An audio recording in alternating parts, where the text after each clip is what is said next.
Football Power Hour. Yes, y'all. Ladies and gentlemen, I'd like to warmly welcome you to the Friday Happy Hour number 41. What? We started this portion of this show 41 Fridays ago, and guess what?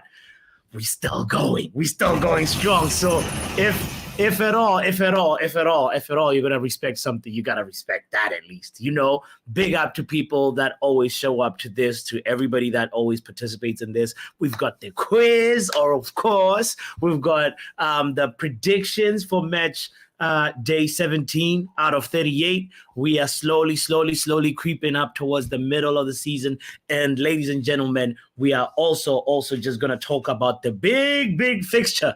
Liverpool versus Manchester United. Oh my God! Oh man, I've been listening to the two press conferences from Eric Ten Hag first, and then I went to Jurgen Klopp afterwards. And you know what? I gotta say, prior to that, I was feeling like we're going to the abattoir. You know, we're going to, you know, when a cow is walking near McDonald's. You know that thing? I was feeling like we're almost sort of like walking to our McDonald's at Anfield. But, you know, after listening to that press conference, I feel like we're actually going to give Liverpool a good game. We're going to talk about that and all the other fixtures, the tasty fixtures coming up. Make sure you hit the like button. Let me go ahead and welcome my guests into the show. But firstly, I welcome you. Thank you for being here. Football Power Hour.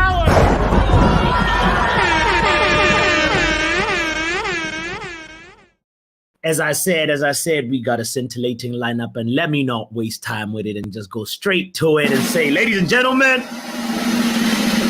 put your likes together for men like Montana. Yo. Yo, happy Friday, my guy. How you doing? Everything is good, brother. Oh, it's okay. Even after being knocked out of the Champions League, everything is good. You're just chilling. I like it. If you look at the team's performance, you won't be disappointed. Yeah. I like it. Yeah, you can't expect results that the team do not deserve. Okay. I can't wait to pick your brain more about that, especially when we talk about the predictions, because I like an analysis where somebody can separate the performance from the results. Let's go ahead and say big up to men like Drex in the building. Hey. How you doing? Hello, everybody. How you doing? And Good, just so brother. you guys haven't noticed, I've been moved up the rank, and I was given this. I've been moved up the rank from captain, and I was given this. So just put some respect on the name, you know. How you all doing? Hope everybody's beautiful. Everybody's having a wonderful night. It's gonna be a great show today. Oh man. It's that time of the week where I get positive just because my team is about to play on Sunday. I like the positivity. It's like we're not playing Liverpool this weekend. No, it's United. I was doing a stream earlier, and I was telling them like, United and we already have an agreement. Okay. We've come to the point where it's like, you know what, myself, I'm gonna be positive every match before the game, because I don't want to go into any game feeling deflated. I respect that, bro. I respect that. I like the positive, because otherwise we'll be miserable all season. You know? Yeah. That's it. Oh, I want to be able to control my space, you know? That's Admiral Drex with the always on time with the positivity. Ladies and gentlemen, let's also welcome none other than men like Shay. What's up? Happy Friday, Shay. What's up with you, my friend? Good. I'm getting myself ready for the Kahoot. Oh, it's going to be Kahoot today. Yeah, yes, sir. I've got my name already. I'm not saying that out loud. Oh, okay. let me say, who are you guys playing again, Shay, this weekend? Brighton. Okay. Brighton? I've got my predictions ready already. All right. You Yes, can guys. my one. Oh, we'll get to that after the quiz. We'll get to the predictions and when we're previewing the game. So make sure, by the way, if you're tuned in, we got 20 people already tuned in. Smash the like button. There's gotta be at least 20 likes right now. If And not, I've got an announcement to make. say what? What? I'm gonna make my first ever YouTube video. Oh, Papi, can I say this? Whoever hasn't hit the like button deserves this 007. I hit the like button. if you haven't, come on now. Come on. 22 people already. There's got to be 22 likes. All right, ladies and gentlemen, let's go ahead and also welcome the one and only, ladies and gentlemen, this man, he's Ten Hag out. He has the flag. He has the sticker on his car. I'm talking about men like Omo. Yo, what's up? What's up, Before I came here, Yeah. I was watching the beautiful Ange ball. And First ball. season. Mate. First season. Implement Ange ball. I'm watching proper wing play. I'm watching running fullback. I'm watching ball carrier. I'm watching crosses to the box. I'm watching dangerous play. All in the first season. I'm watching goalkeeper be goalkeeper. I'm watching goalkeeper be goalkeeper. I repeat, I'm watching goalkeeper be goalkeeper. I said that 3 times. Omo, where was the energy when they my were team can do it. when My they were team having can four do it Ls? because of and my reason is because of the coaching. But people are telling me, oh, the ball can't do this. Okay. This player can't do this. This player can't do this. My coach did it. Somebody got a red card. What did he do? What did he do after that red card? I don't think anybody watched again, so I'll tell you. But someone got a red card at the 70th minute. What did my manager do? What? No, not my manager. What did Ange Ball do? He made a sub at the same exact time. What are we doing here? What are we doing here? Papi, remind me of almost point eight. I actually want to speak about that. Okay, go ahead, Montana. Talk about it real quick. Actually, I wanted to speak about, and because I was thinking, these things about tactics, about the manager, about whatever, there is always a problem that will make a manager fail. If the players do not want to listen to you, you will have the tactics of prime Barca. They will never listen to you. So if we are 100%. praising Ange, if we get Ange today, if the squad do not want to listen to him, he will do nothing. And a lot of managers are facing that in Man United. 100%. That's it. 100%. So that's why actually right now I was Ten Hag out, but now I've cooled because I feel like the contracts, the Glazers are dragging down Ten Hag. Because if he wants to make a change and the players know that you can't do anything, you won't do anything. They'll just log up like what Sancho is doing. I don't blame Sancho. Sancho has his own rights. Because you have to look at that as a career. If it was any of us here in your job, you feel like you've been mistreated by your boss or your manager, you'll react the same way. So No, not me. I wouldn't undermine my manager right there. I wouldn't do that. I would go to my manager's office and talk to my manager one-on-one because that's because that's I have a relationship with him. Guess what? He gave me a 3-month timeout, right? The year before, right? And I had to go sort out something. He actually did that for me and covered me. Now he needs me to actually show up. I won't disrespect him like that. I would go to him. I would go to him. That's true. But remember, you are Drex. He is Sancho. So some people, if they want, let me listen. Some people, even if you do for them 10 things good, if you wrong them once, they don't forget. Don't say when you say you understand Sancho's point. I get you, but don't put it as if Sancho. Don't put it as if Sancho, what Sancho did, he was right. No, but none of us. I didn't say it was right. Because he has a right to react to. Okay. But he also has the right to face the consequences of his actions. Exactly. But then that's what I'm saying. There is the person who is emboldening the players are the Glazers. Because the Glazers, if they say we are not selling this player, we have to bring back our money. what is Ten Hag going to do? So This there is a pull fun. and push. There's a This pull is and push. fun. I'm talking about the football side. You're talking about some other Sancho stuff. No, but that's what I'm saying. Even if I'm talking about what happened on 90 minutes. I'm talking about what happened behind the scenes. Wait. Let me know when the pitches. Calm down. Calm down, Omo. Relax first, relax. Guys, we gotta play a quiz first. Let's save some of this for later. Guys, also, I gotta say big up to everybody that's tuned in. We also got somebody that's also backstage, ladies and gentlemen. We talking about. Let me do the drum roll again. I'm talking about somebody you gotta put some respect on his name because he's up there on the Power Predictions League. He's up there leading the charts. Put some respect. He has a way of judging the emotional temperament of a fixture and predicting the result. Ladies and gentlemen, I'm talking about none other than men like Mark. Pick up. What's up, Shay? What's up, Captain Trex? Yo, bro, stop saying Captain Drex. I've been moved up to Admiral. What's your problem, bro? What's your problem? This ain't the Death Star, mate. That's my bro. Let's play the game. After the game, we'll do the talking, man. You and Omo, you guys get me weird. Ladies and gentlemen, the game that we're playing today is the Kahoot version, and this QR code is right there on the screen.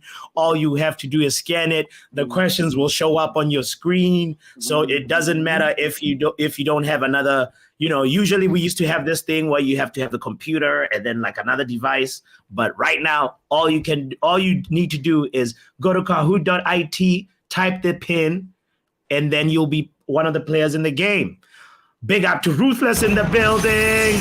Big up to Niger in the house, Omo in the house. Make sure you just scan the QR code, and if you're using your phone, and then you'll be in the game. Let me start by saying big up to Yale. Yale says Donnie's off to Frankfurt. Let's talk about that one after the game. It's gonna be a big one. That's a big conversation. Papi and the gang, big up, says Stephanie. Big up to you, Steph. Hope that you're having a great week. Happy Friday. Lou Man in the house. Hey, big up my brother. Big up to Khan as well. Happy Friday, guys. Yo, Forest 3-1 Tottenham incoming. For Khan, I think I know you gave me your predictions already, and I have them already. Big up to you for doing that. GB in the building. By the way, Khan commented on a video yesterday and just said, "Here are my predictions." I like big up to Khan. Big up to Khan for doing that. Oh, we got Angeball almost solo. These names are amazing. Do you like my name? Shay, did you cut your hair? Shay, did you cut your hair? Yeah. Yo, man. Morning, guys. I'm very good at Kahoot. Okay, all right. We will be there. Big up to GB and Brush as well, saying everyone smash the like. And I'm very quick with my fingers. Yes. Okay, you're very good. By the way, that's a very important point, guys. This game that we're about to play, it's about getting the question right, but also answering it quickly. Ladies and gentlemen, clap hands for Everton -10. Oh, we got the building tonight. Oh, Jarvis in the building. Wow. Big up, Jarvis. So, Shay, what's your name? Are you 007? Shay? Little G Arsenal. Little G Arsenal. Okay. All right. Respect. Who's 007? I don't know. That's a funny name. That's Mark. That is so funny. Well, big up to everybody that's joined in so far. 10 Hag rules in the building. We got 11 people. We had 12 people. We'll wait for the other person to come in. You don't know my secret weapon. Oh, we don't know your secret weapon, but ladies and gentlemen, I have to say, ladies and gentlemen, we have a special announcement. we have a special announcement. Warning, warning, warning. We have a visitor, ladies and gentlemen, making his debut on the Friday Happy Hour. I'm talking about none other than Strasbourg Steve. Big up, Strasbourg Steve. What up, dude? Come on, team. It's good. What's going on, everybody? Was Thanks big for the up, fancy bro. intro. Thanks for the fancy intro. Jesus. Oh man, it's lovely to have you here. So I had to give you the right intro, brother. Big up to you for joining us, man. Make sure you are you on Kahoot? Can you get on the Kahoot thing and put your pin, put the pin number 8215625. Yeah, I could do that. Yeah. Come on, team. That's my second team. All right. By the way, I hadn't said big up to Lil Yo in the building saying let's go. Big up to William. Big up to you, Nile, as well. I said that already. Man, Real Malden in the building as well. Shout out to everybody. Such a pleasure to have everybody. We got 12 people. 12 people. In about a minute, we will start the game. Once we start the game, you cannot join. So right now, you have to do it in the next minute or so. What is it? 821? Say what? 821 5625. 5625. Enter. Cool. Yeah. Yeah. There we go. Who else is in the building? We got Luann in the house. Luann, shout out to you, Luann. Happy Friday. I hope that you're doing good. Steve in the building. We almost there. In 15 seconds, we're closing out the house. We got 14 people. That's a record. I think last time we played with 13. So we're growing. Shout out to you guys. Steve, how you doing, bro? I'm doing all right, man. Doing all right. Yeah. Yeah, weekends. Watched a lot of football today, but yeah, good stuff. You got who are you playing this weekend? It's Newcastle versus Fulham. Yeah. You feeling good? No. They got 10 goals in 2 games. They've been on some mad form recently, though. 5-0 FC. That's what they're called. So be careful. Yep. Oh yeah. Oh, Eric Tenshag in the building as well. 15 people participating. That's huge. That's huge. That's a record. Thank you, everybody. That's 16. in the 17. Ladies and gentlemen, I think we should start. All right. Come on. Percy in the house. PM in the building. Question for what's it called again? What's the question? Your legends.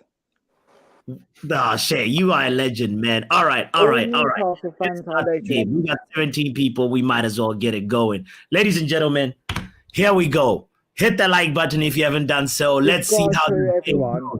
All right, let's get some music in here. There we go. Where's the music? There we go. All right. Happy Hour 41. Welcome. Let's go. Let's start the game. Let's kick off. All right. The first question, you don't get points for it. It's just so you get used to the mechanism of answering. What is your drink of choice this Friday? Happy Hour, by the way. No, I've been kicked out. Oh, Shay, no. Shay, you should we start again? No.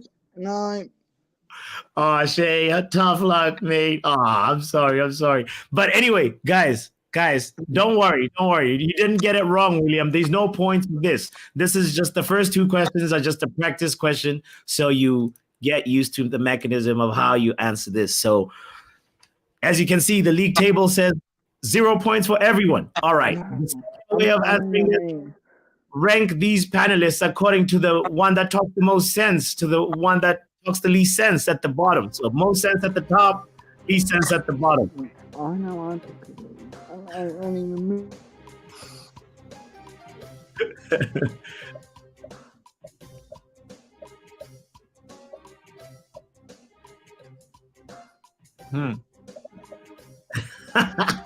It's not that tough, guys. No points yet.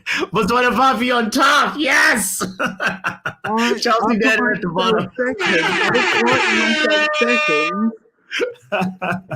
All right. Now we got the hang of the game and how we answer. Now it's time to actually play it for real. All right. All right. Here we go. Get ready. What is the club nickname of Fulham FC? The Fulhamites, the Saints, the Eagle, or the Cottage? I think it's that one. I don't know. If you're kicked out of the game, you can just put in your answer right there in the chat. We'll read it out. Big up to you, by the way, if you're just joining in. I think I got it wrong. Yeah, I knew I got it wrong. Oh, Shay, you are the one person that got it wrong. Stephanie got it right. I don't know it. Oh, tough one. All right, let's see who answered it first, though. Ladies and gentlemen, Olu Warrants is at the top of the table. Everton -10 is third. Fergie Time is second. De Beek is fourth, and Ten Hag rules. All right, here we go. Let's go. All right. Who holds the record for the most Premier League own goals? I have to. Good question.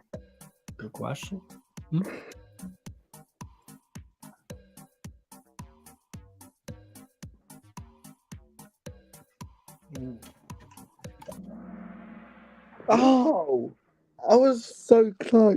It is Richard Dunn. Yes, it is Richard Dunn. But whoever answered Jamie Carragher is second on the list, by the way.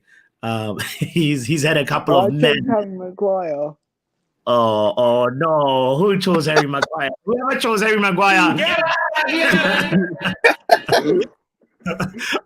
All right. The league table shuffles. Fergie Time goes to the top. Everton -10 still maintains the third position. Steve has entered the top 4 chat room. Come on, Steve. I have a lot of faith in you, brother. I have a lot of faith in you. All right. Do not disappoint. Let's go. Let's keep it moving. Let's get to the next question. All right. What is the club nickname of Brentford? That one.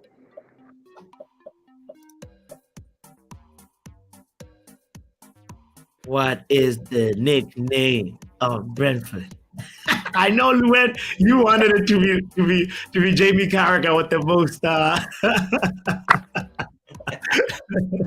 with the most on goal. Ladies and gentlemen, the answer is the bees. All right, let's look at the league table. Who is leading? Everton -10 takes the lead. Oh my God! Guys, Steve, you've never played this game before. This Everton -10 character, we do not know who it is, but when they take the lead, they take the lead and rarely give it up. Like Man City. It's like Man City. Yes. I think Omo one time caught up with him. Omo, are you Oli Warren? Caught up. I beat him. You beat him? You beat him on the last question. You beat him on the last question. Yeah, the fastest. All right. 5 players have an answer streak of 3. Let's go. Let's look at the next question. What is the club nickname of Burnley? I'm going to get this right. These questions are too easy. Yes. I don't like Burgundy teams.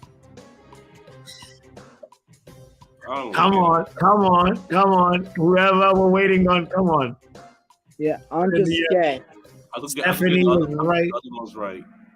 Oh, yes. I guess the red one. I had no idea. So say what? What were you going to say? What were you going to say, Omo? No, so I guessed it. I'm guessing everything. Okay.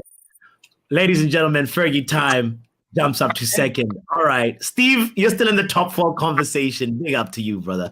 All right. Kuala said Burnley babes. Come on. All right. Let's keep it moving and see. By the way, you gotta get this one. What is the stadium name Bournemouth called?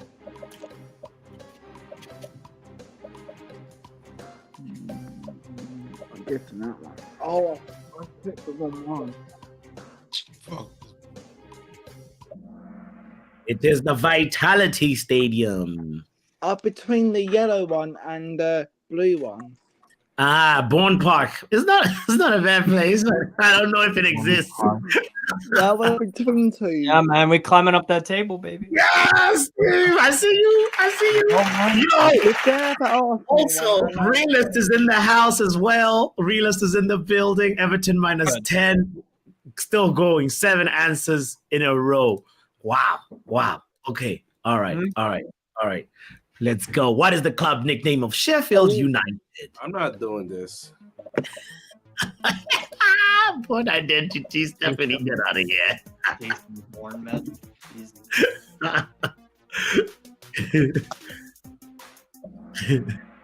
Ladies and gentlemen, the answer is the Blades. Yes. The Blades. Forces. I know. So let's look at the league table and see how that is affected. Everton minus 10 maintains the lead. Realist drops out of the top 5. Chelsea, mid-table Mandem. Okay. I'm mid-table Mandem. You are mid-table Mandem. Shay, you got to do better. Yeah, I'm 15th. By the way, big up to everybody that's just tuned in. I see some people that's just tuned in. Please hit the like button. Make sure you do the thing. Well, if you want to participate in the game, all you have to do is just type your answer in the chat, and we'll read it out. All right, let's go. Next question. What is the stadium name for Nottingham Forest called? That one. Oh, this is a good one. I think I was the fastest. It is Nottingham Park. No, it's not. It's Nottingham City Ground. Carroll Road is stadiums. Carroll Road is Norwich. Vicarage is Watford. Nottingham Park. Yes. Big up to everybody that got it. Everybody, Luann and Stephanie out there also getting the questions real quick in the chat. All right, let's see. Everton minus 10. Wow, Steve! Oh my God! You're right behind Everton minus 10, man. All right. Yo. All right, let's see. Can you maintain? Guess the player based on their career path. Look at this. Study the chart. Ooh. No.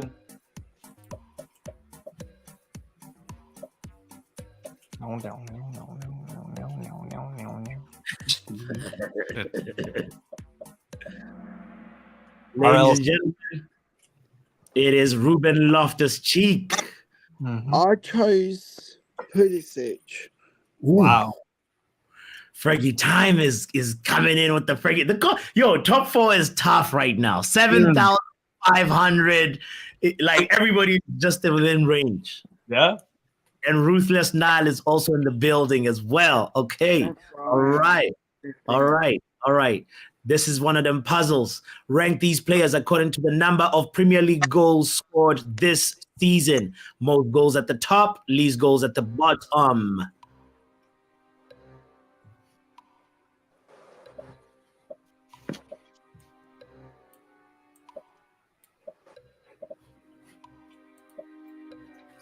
I see you 5th, mate. I see you, Niall. You're 5th. I see you.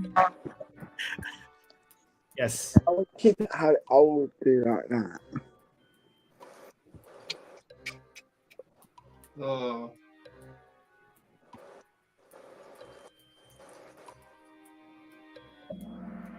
Oh. Ladies and gentlemen, this is how it looks right now. Yes. I got Erling Haaland right. I switched. Isak at the bottom. Damn. Solanke goal against United. Let him go above Isak. Yeah. The one I got right is Erling Haaland. All right, let's look at the league table. Let's see how that affected. Realist is back in the. I was switching between the red Everton minus 10.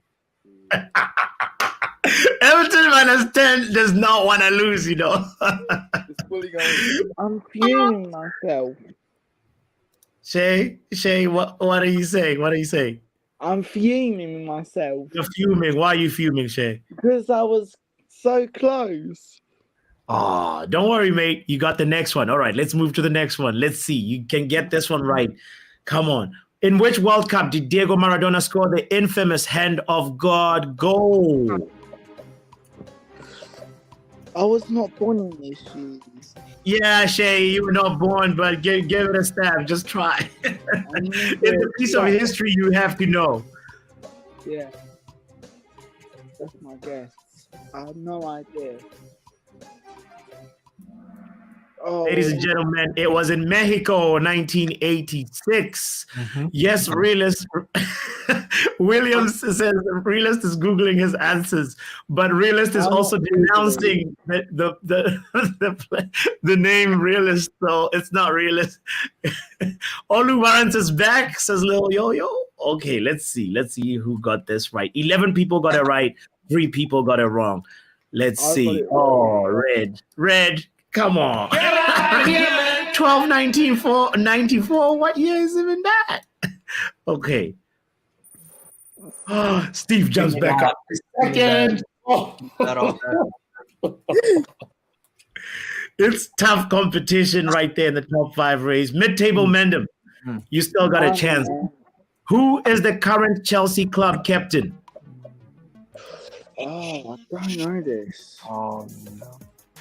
Not that one. Between these two, I'll go for that one. God damn. Come on. That's awful. It's the one who's always absent, Reece James. I think Steve. One who got red card. Oh, I'm sorry, Steve. Who did you go with? You went with Silva? What? No, I went Cucurella for some reason. Oh, man. That guy, he uses the armband to try his hair, maybe. But What? I've been kicked out again. oh, Jay. I saw the C and I thought it was Chilwell, but nah, it would have got. Yeah, no, it's Reece James, the job. ever absent captain. Of course, Everton -10. How do you do it? How do you do it? Yeah. I'm gonna sit back so I can get these. Jay, you can type your answer in the chat. It's all good, brother. Guess the footballer based on these 3 facts. I'm a 5-time La Liga winner. I'm a 3-time Champions League winner. I was also the top assister in La Liga in 07-08. Who am I? Yeah,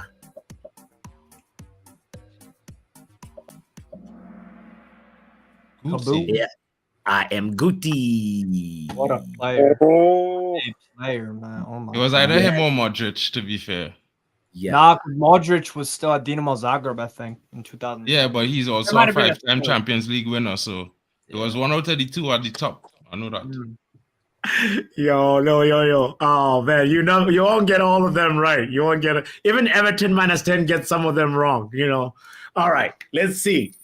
Give me back in. Even back in the top 5 conversation. Come on. Clap hands for Steve making a debut in the game today and still in the top 5. You're definitely making Champions League, Steve. All right. Which country won the first ever World Cup in 1930? I just been guessing all this.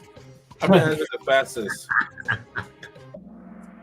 Ladies and gentlemen, the answer is Uruguay. Oh, one person said France, but everybody got it right. Everybody else was right. Big up to you guys. All right, here we go. Let's see. The top 5 does not change.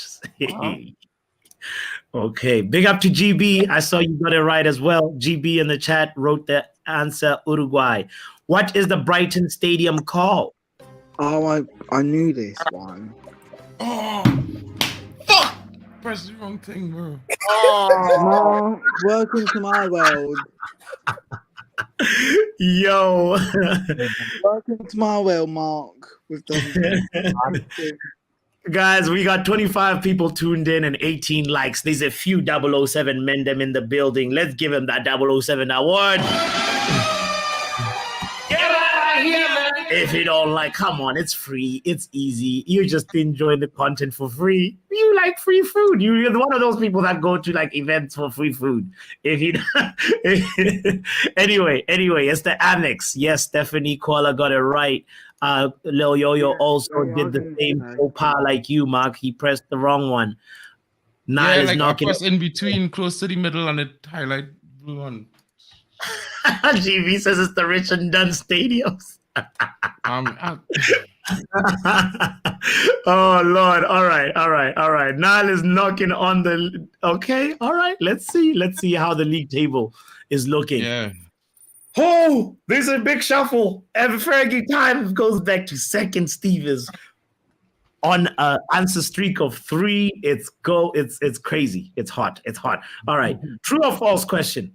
Manchester United once pulled out of the FA Cup in order to play in the Club World Cup.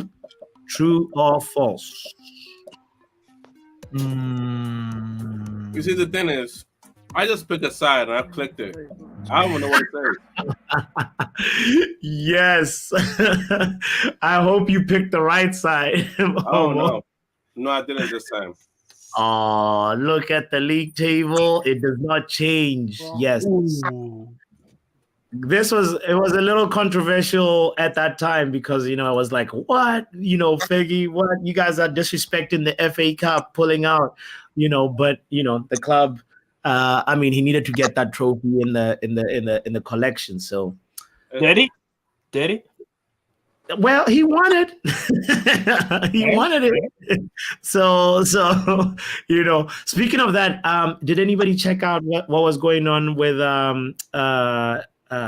what's this team? The Benzema, Al Ittihad and what was it? Not Club Leon, the other one.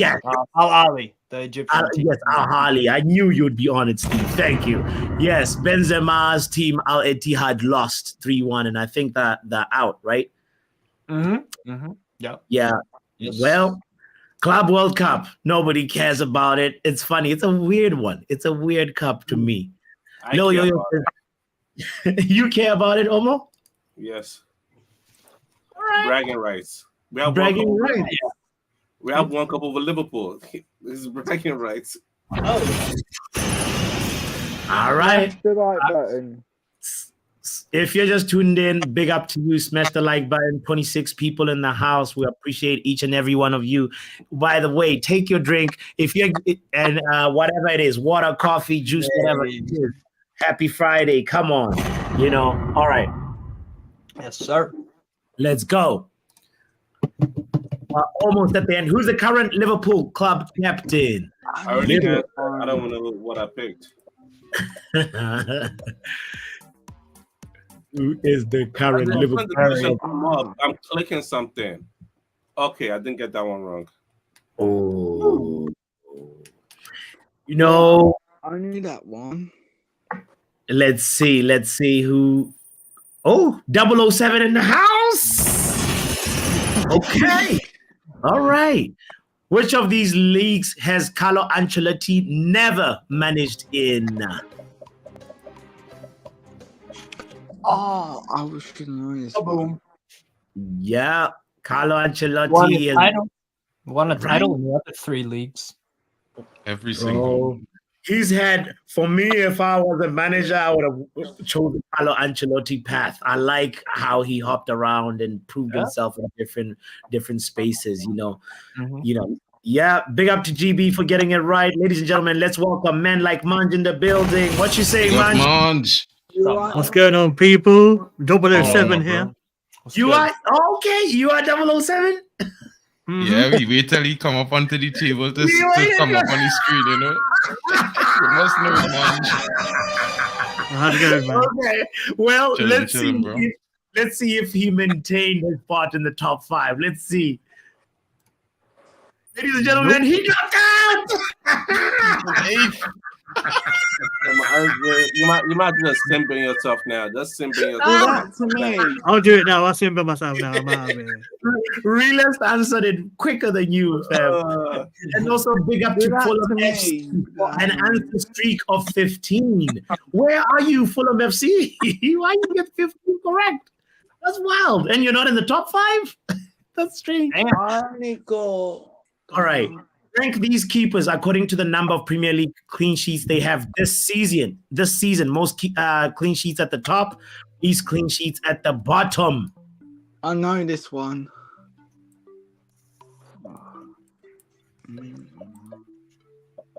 That's awesome. Oh my god, yo. Oh my god. It's gonna be tough. I already answered. All right. 11 people have. We're waiting on like 4 people or so. And it's so funny when he gets this question, I just submit. I don't want to think about it. I just submit. My count. Ladies and gentlemen, I knew I'd get this. Oh, I got it. Damn. Oh. Yo, big up to everybody that got it. Yes, Onana is top and Ramsdale is at the bottom. I just click submit. Liverpool do concede a lot of goals. True. Okay, let's see how the league table is looking. Get in there. Yeah. All right. Come on, Steve. All right. What is the stadium name for Fulham called? Ghostbusters. Ladies and gentlemen, Onana is top. I know, Stephanie. Onana is top. Let's put some respect on Karius Onana's name. GB says Karius Onana top. I love it. All right. It's Cottage. Yes. Let's see how the league table is looking. Steve, you're right behind Everton -10. You know, you can do it. Steve, you gotta be great at the next one. My God. You can do it too.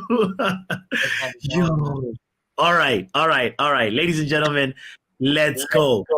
We are in the final moments of the game. Let's move on to the last question. It's a true or false. Oh no, third last question. Sir Alex Ferguson managed the Scottish national team. Is that statement true or false? Yo,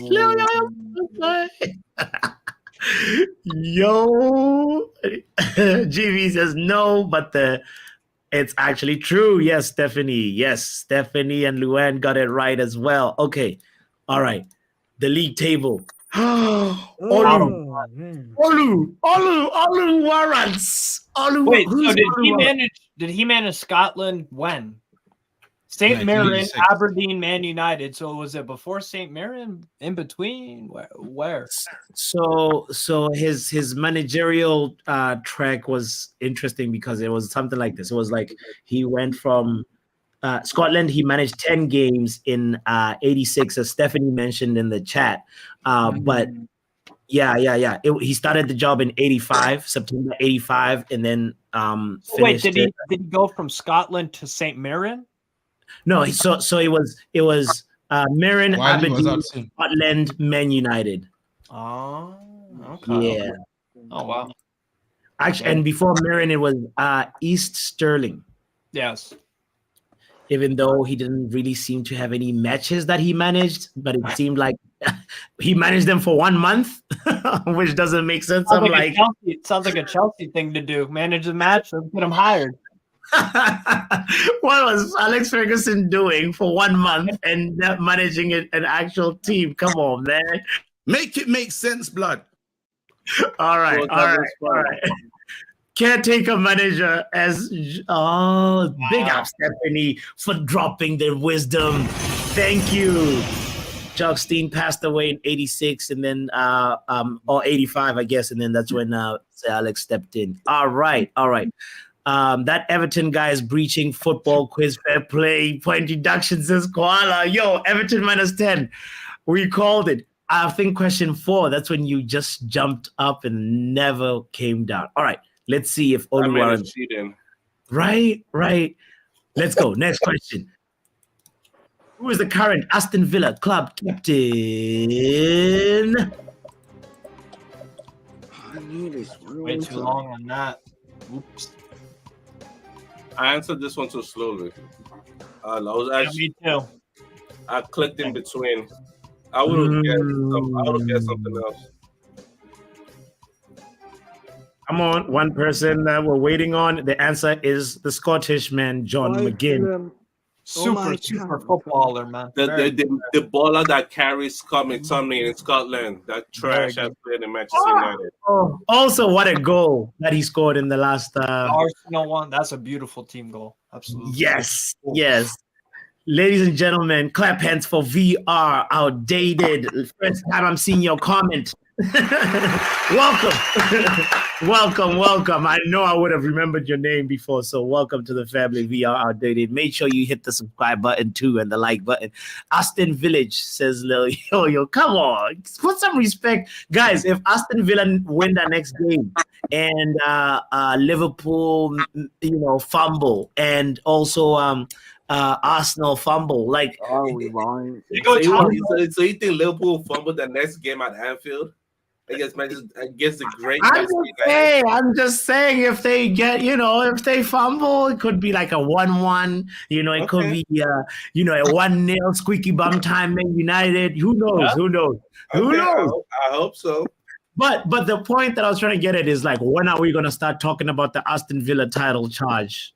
We have to soon, because it's almost starting to become a reality. The season is the mark to start to talk about title charge. We're not there yet.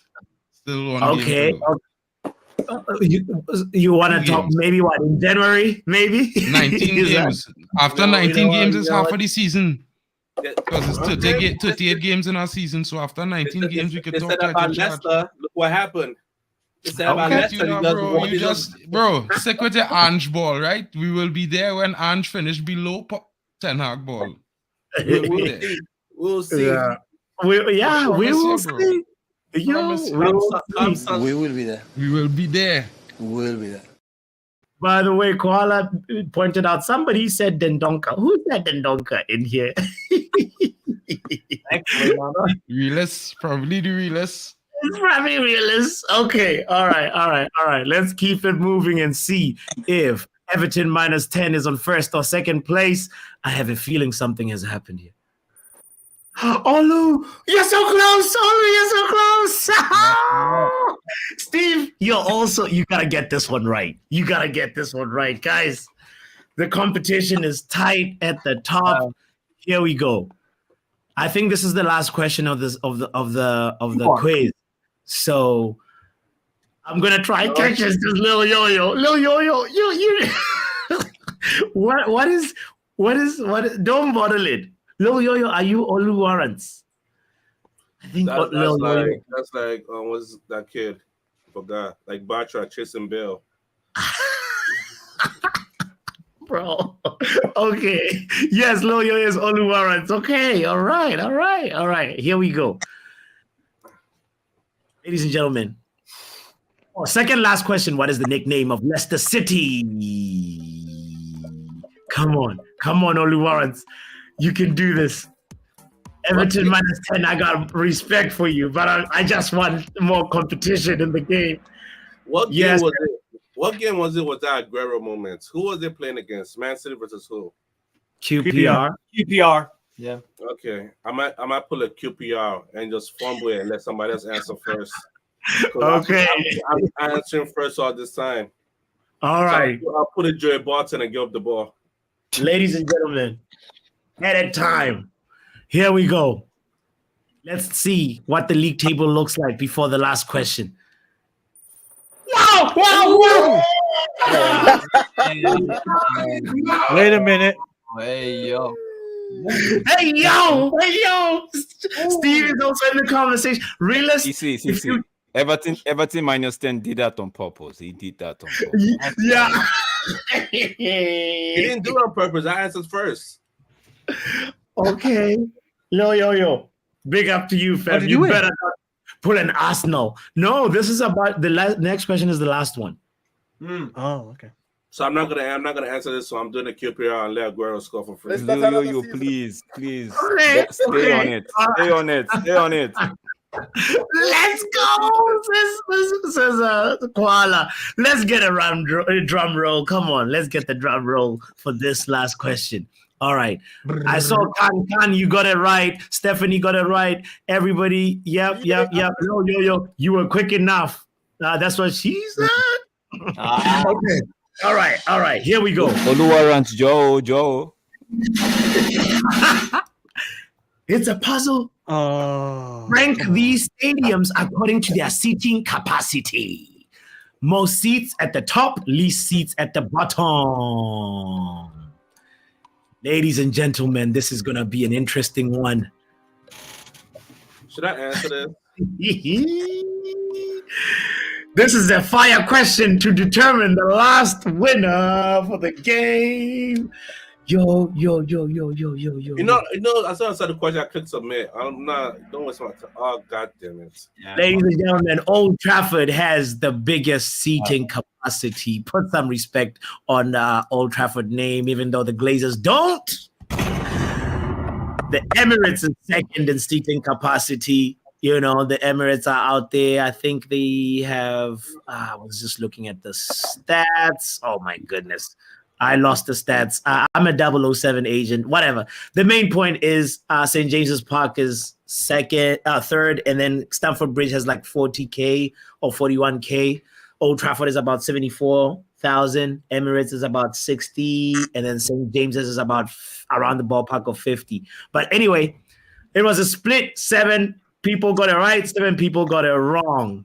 Let's see.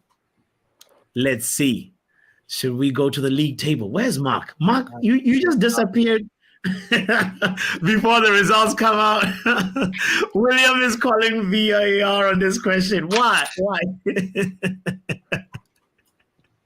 Emirates has about 60K. Yes. Big up to you for saying that. All right. Ladies and gentlemen, let's go ahead and announce the results. Oh, Lil Yo-Yo's like, come on, I want to see the suspense. Okay. I'm gonna do the drum roll properly. Steve is looking away. The suspense is killing him. No, I'm done. Mark disappeared like. Damn. Okay. All right. Let's. Before I'm accused of rigging the results, here we go. Let me put it on the big speaker. The big screen, and here we go. The results are as follows. On 5th place, third place. We'll start with that. Realist. Clap hands for Realist. Second place, Everton -10. Oluwarans wins it.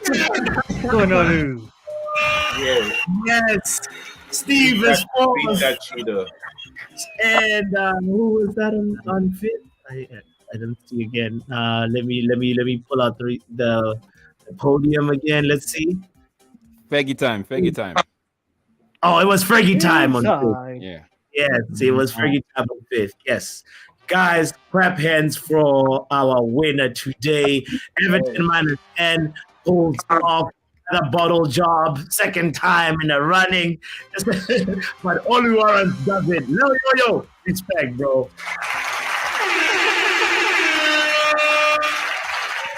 Respect to Lil Yo-Yo. Also, let's see how many questions Oluwarans got. Let's see how many questions, how many answers they got correct. Let's see. 84%. Big up to you. Everton -10 got 88, but you were just a little faster. Big up to you, man. Wow. Well, ladies and gentlemen, that is how the happy hour 41 ends. Let's go ahead and say, Lil Yo-Yo, congratulations to you. You deserve your accolades, brother. We're going to put the link in the chat. Please come claim your flowers. You deserve the break. So well done, Lil Yo-Yo. Everybody got to say it inside. Come on. Yo, Montana. Yo, guys, hit the like button. Let's go ahead and talk to the winner, Lil Yo-Yo. Right after this, it's time for the trophy, the victory speech from Lil Yo-Yo. Hit the like button, as I said.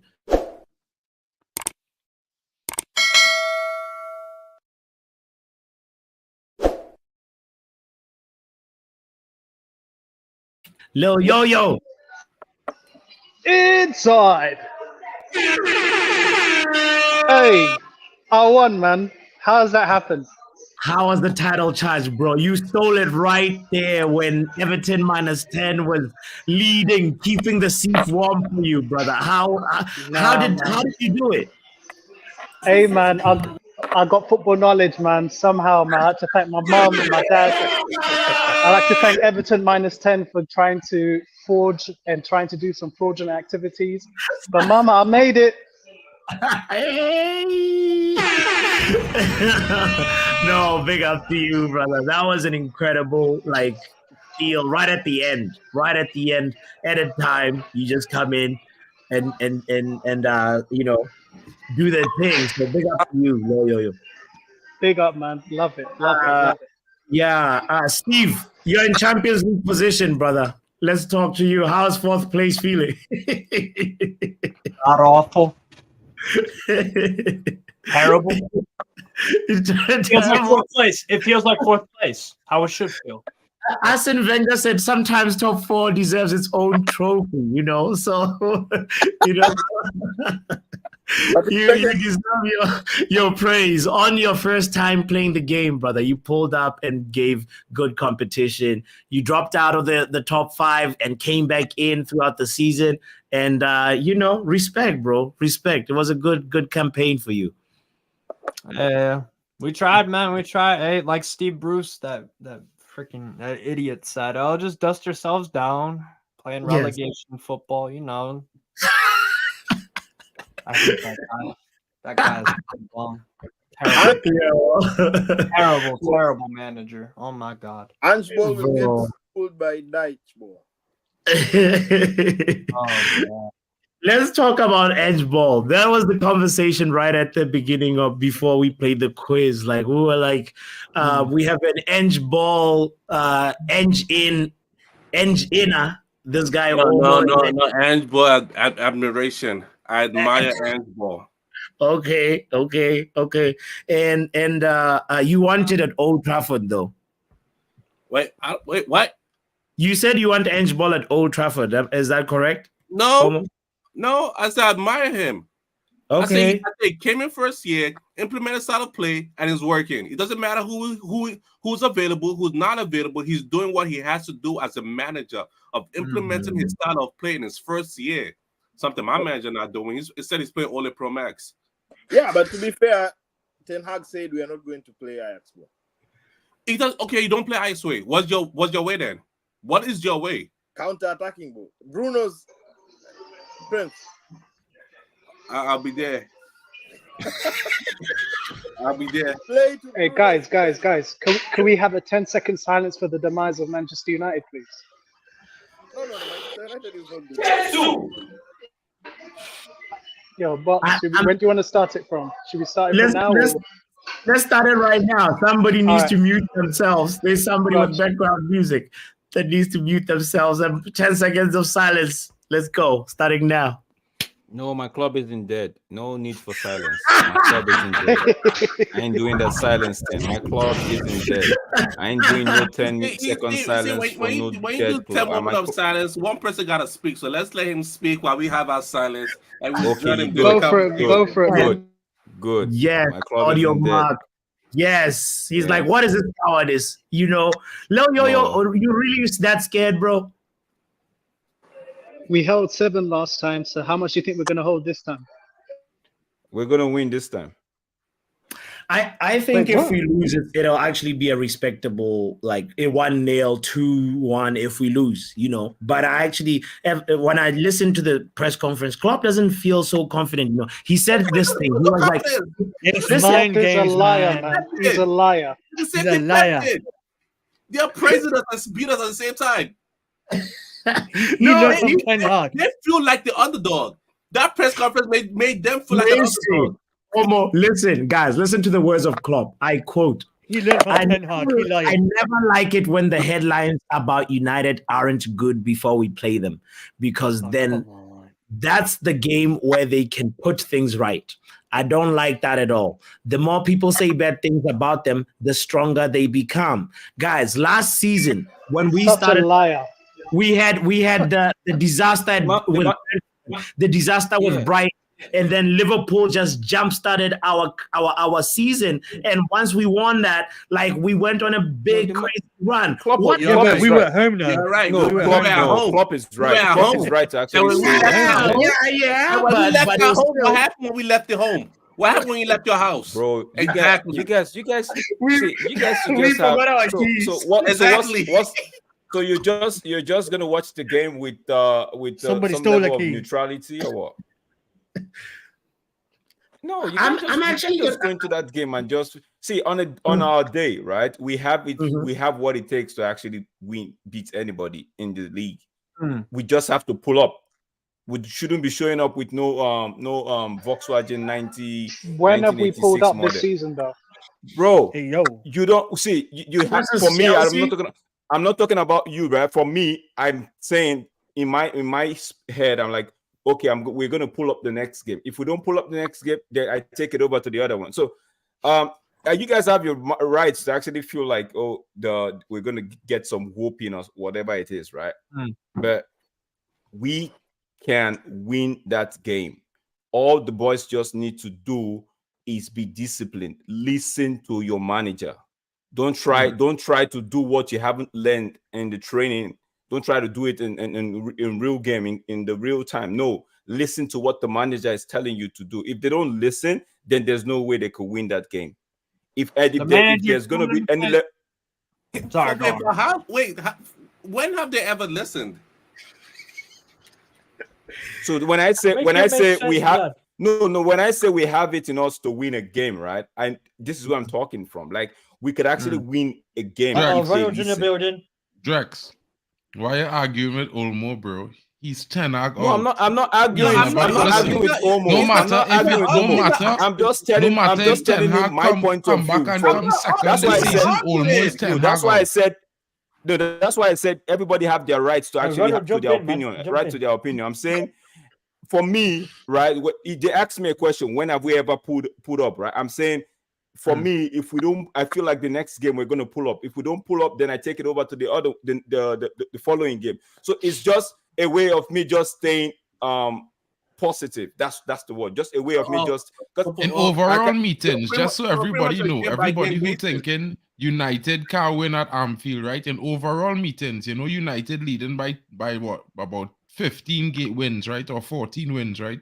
Overall in head-to-head meetings with Liverpool. Hey, Drex.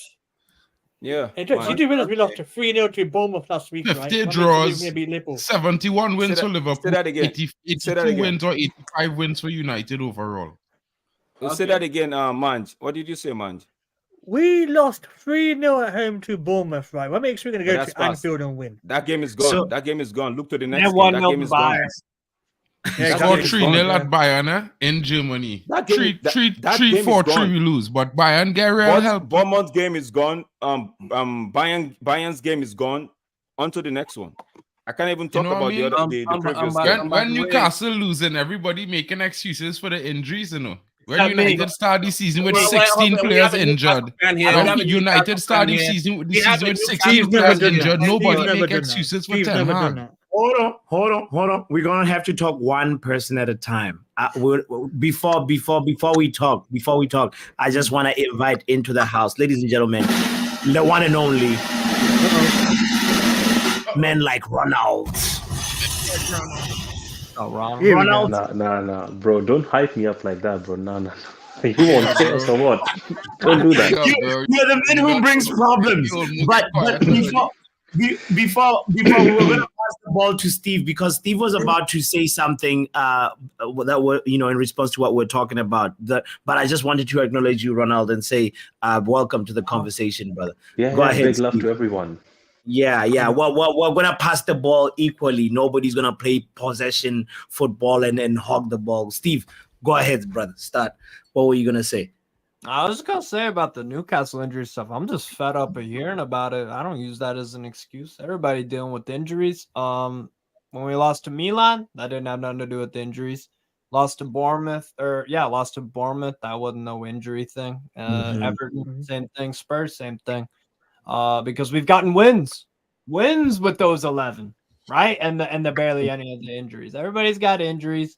and stuff like that. I don't use that as I don't use it as an excuse personally. But your club has the biggest like number of absentees right now in the league.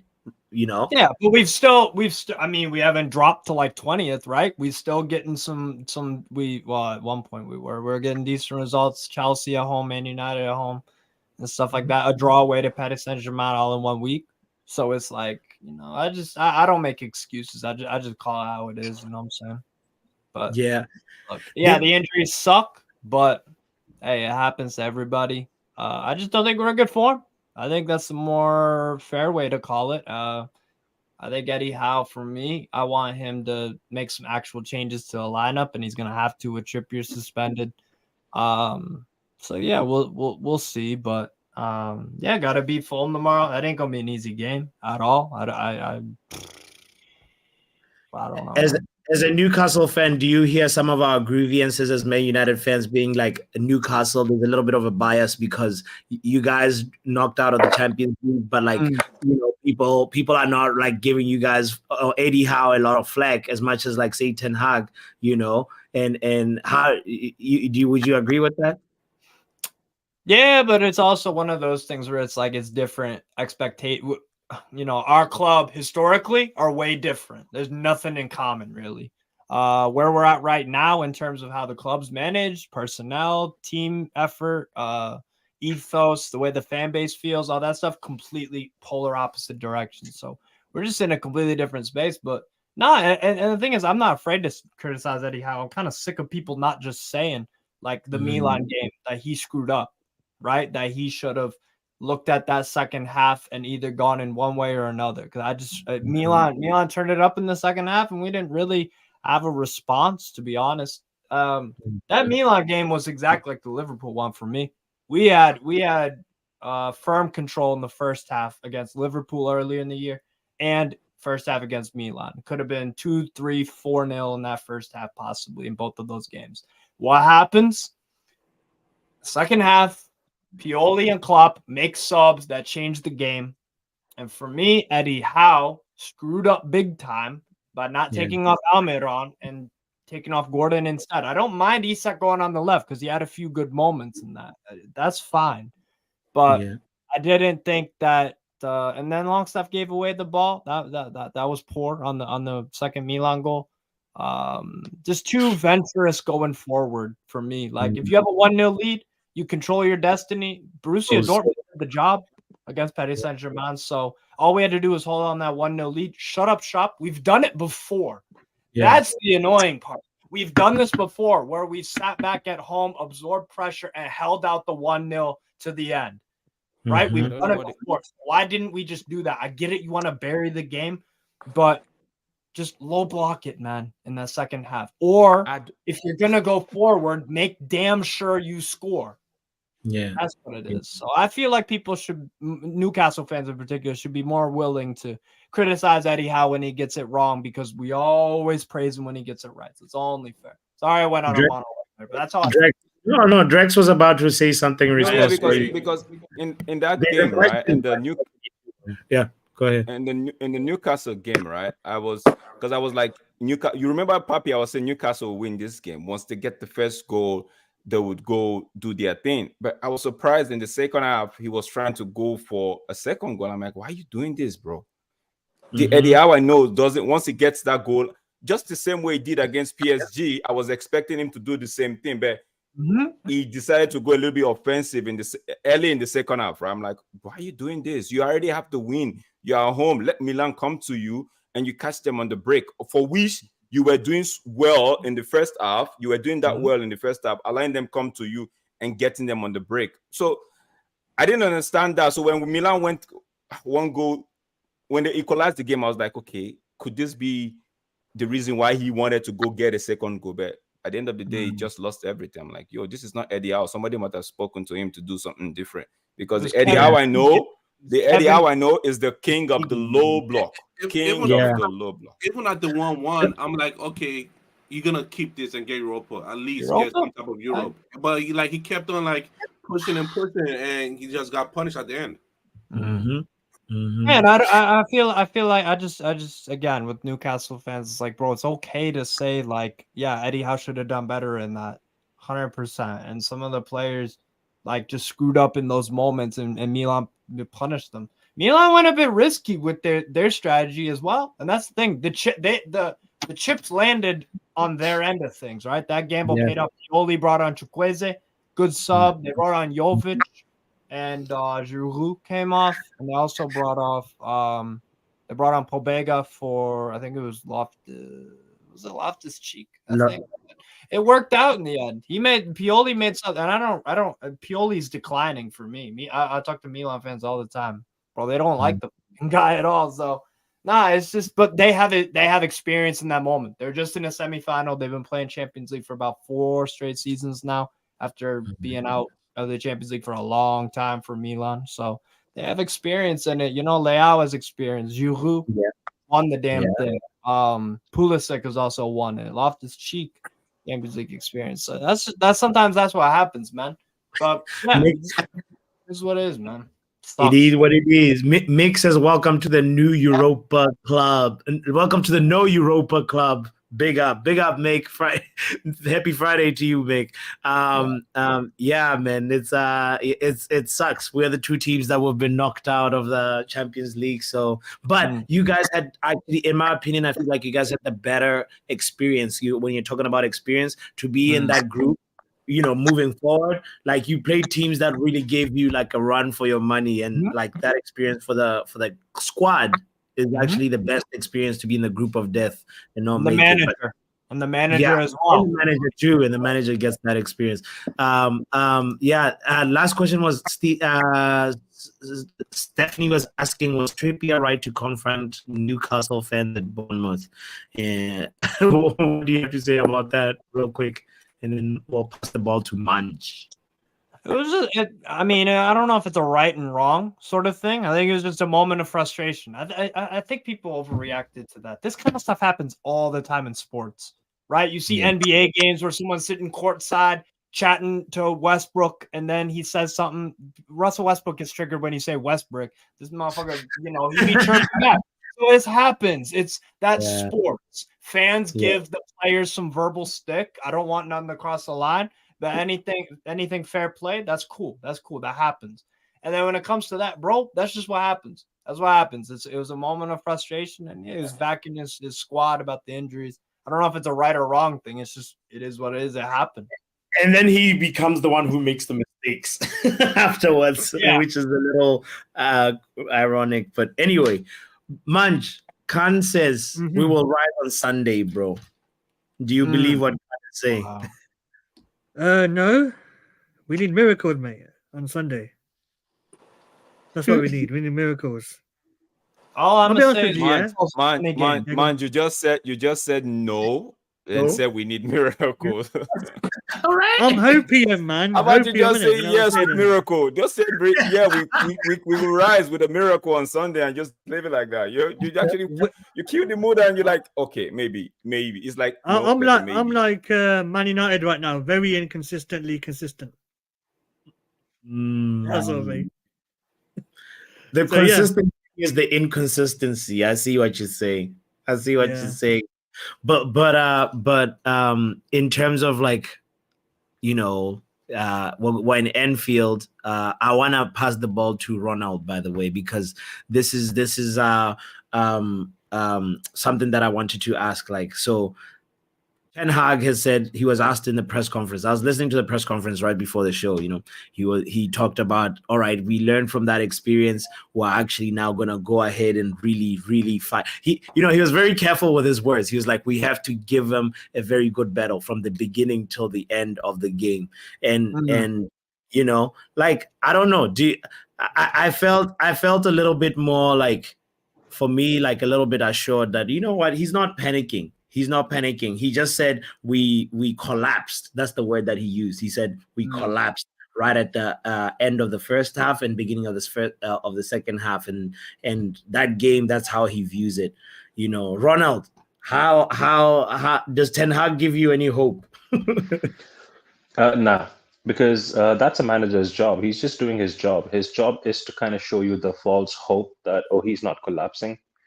That's his job, right? He's doing his job. I don't know, and just to, like, address before I forget, I don't know why Montana is crying like Mrs. Bruno Fernandez. Bro, he's injured. He's not even there. He's suspended. Stop crying like Mrs. Bruno Fernandez. He's not going to get you a booking. Relax. Anyways, going back to Eric Ten Hag. So Thank yeah, you, Eric Ronald. Ten Hag. Going back to Eric Ten Hag, it's his job, bro. Like, the match in itself is too big on paper, right? So to think that he's going to tell you that they're okay, or they're going to put he's not going to repeat anything that he said in the past. That is why when they asked him about the question of who the captain would be, he just said he knows. He knows. He just avoided that question 100%. He's like, I'm not going to answer that, because any answer he gives, Eric Ten Hag learns, right? Last season, he got smashed by Man City. He learned in the next game. This season, he said stuff about Sancho. He learned when they asked him about Rashford. He said, yeah, I'll talk to the player myself. So he's learned that no answer is going to be the right answer with the media, because they just hate me. And he's realized it, accepted, and he's moving on. So he's giving you very diplomatic, correct answers, which are politically correct, and you really can't find anything wrong in it. So to say that, is he going to give you confidence? Bro, yeah, he's going to give me confidence to, like, hold 2, maybe 3, maybe not 7. Because Scott McTominay is going to run on his knees and he's going to save goals. Imagine, bro, we are at the state right now that we have 3 choices. Rafa Varane, Harry Maguire. I don't know. Wait, he's injured. So yeah, Rafa Varane and Johnny Evans could be your defense. Yep. What religion are you following to get the confidence? I don't get it. I hear you. We could And then in hope. the midfield, you have McTominay in the midfield along with Kobe Mainu, and then Amrabat. That's your midfield. Hannibal got new breads. Like, if that would help, a new haircut, Pogba would have been a World Cup winner 5 times, right? New haircut doesn't help. So Manchester United posting that was a joke in itself. I don't know what's going on. Like, that is not going to help. And Anthony Martial, is he playing? Is he injured? I think he's injured again, no? They said Martial and Rashford is injured. What I saw on Messi website. Wait, Rashford and Martial are fit. I think 2 other players were. They said they were ill. Okay. Not injured. Rashford ill for a week? Really? No. I think that's what they say. But today in the press conference, he said Marcus Rashford is available. He said he's I think today they made a post. Conference, he said Marcus Rashford is available. Yeah. I think today is still unavailable and Maguire is unavailable. Today they confirmed that. Luke Shaw and Maguire injured.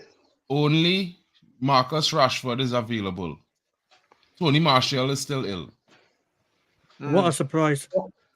I think a surprise. I remember him saying, "You guys are surprised." I'm being sarcastic. Now, I'll be honest. This guy gets injured during a speech. Yeah. He was shaken by the words of Eric Ten Hag, and he got injured. Achilles gone. Yeah. He's ill. This is our second striker. Bro.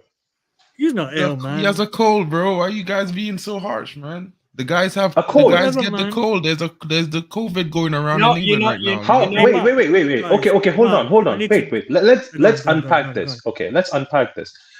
How long has Martial been in this club? How many years has it been? 200 years. Too long, bro. It's been like 6 or 7 years. Roland, 7 years, right? Roland, so in 7 years. One second, Roland. You don't need to unpack anything. It's Ronald. It's Ronald. Ronald. Okay, Ronald. You already know. Right? Before you go further, just don't know. Nobody here wants Martial in the club. So no, I know. I'm not even talking about. No, I'm not. Okay. I'm not doing that. I'm just saying that. Gets a pass from Ronald. Oh yeah, absolutely. Bruno gets a pass. Mrs. Fernandez cries. It's okay. Montana, I don't care. Get that. Fix it on your head. Well, Montana want Rashford to be the captain, so we don't know. Nah, Montana sticks out from McTominay, so you know his level of ball knowledge. It is what it is. But what I'm saying is, in 7 years, Papi, in 7 years that Martial has been here, we've never heard for once that this guy is ill. There's always injury, there's that. Illness is a new excuse. Ill. Okay. I don't know what illness this is, because it's been going on for more than a week, and That's what I'm saying. yeah, So are you saying coincidentally it happens. Coincidentally, it happens in the week when we face our biggest competition. That's Or okay. Ronald, What illness he's got? It's time for let him me- to let go, me- and I think we should he's cut his taking a contract in backseat. January and don't let him go. I know what the Hold illness on, is. I know what the illness is, hold on. guys. Let's just clear up this mystery about the availability of players. Here's Ten Hag's update. Listen. So yeah, Harry, he will not be available for coming games, but we don't think it's a long term. And Luke Shaw, he trained this morning, so we think he's available for Sunday. And in terms of So Luke and there we go. That's the Luke Shaw update. And then from there, he was asked. I the think, rest of the team, who seems to have quite a lengthy absentee list, is there anyone else going to be available back from illness or injury? Yes, Marcus Rashford. He will. Martial. So yeah. So that clears it up. I think we know that Luke Shaw might be selected, but maybe not. But from his tone, it feels like not. Right? Yeah, I really want Luke Shaw to play after he pull up a hamstring. That makes no sense. Right. But he said he's available for selection. So but go play him.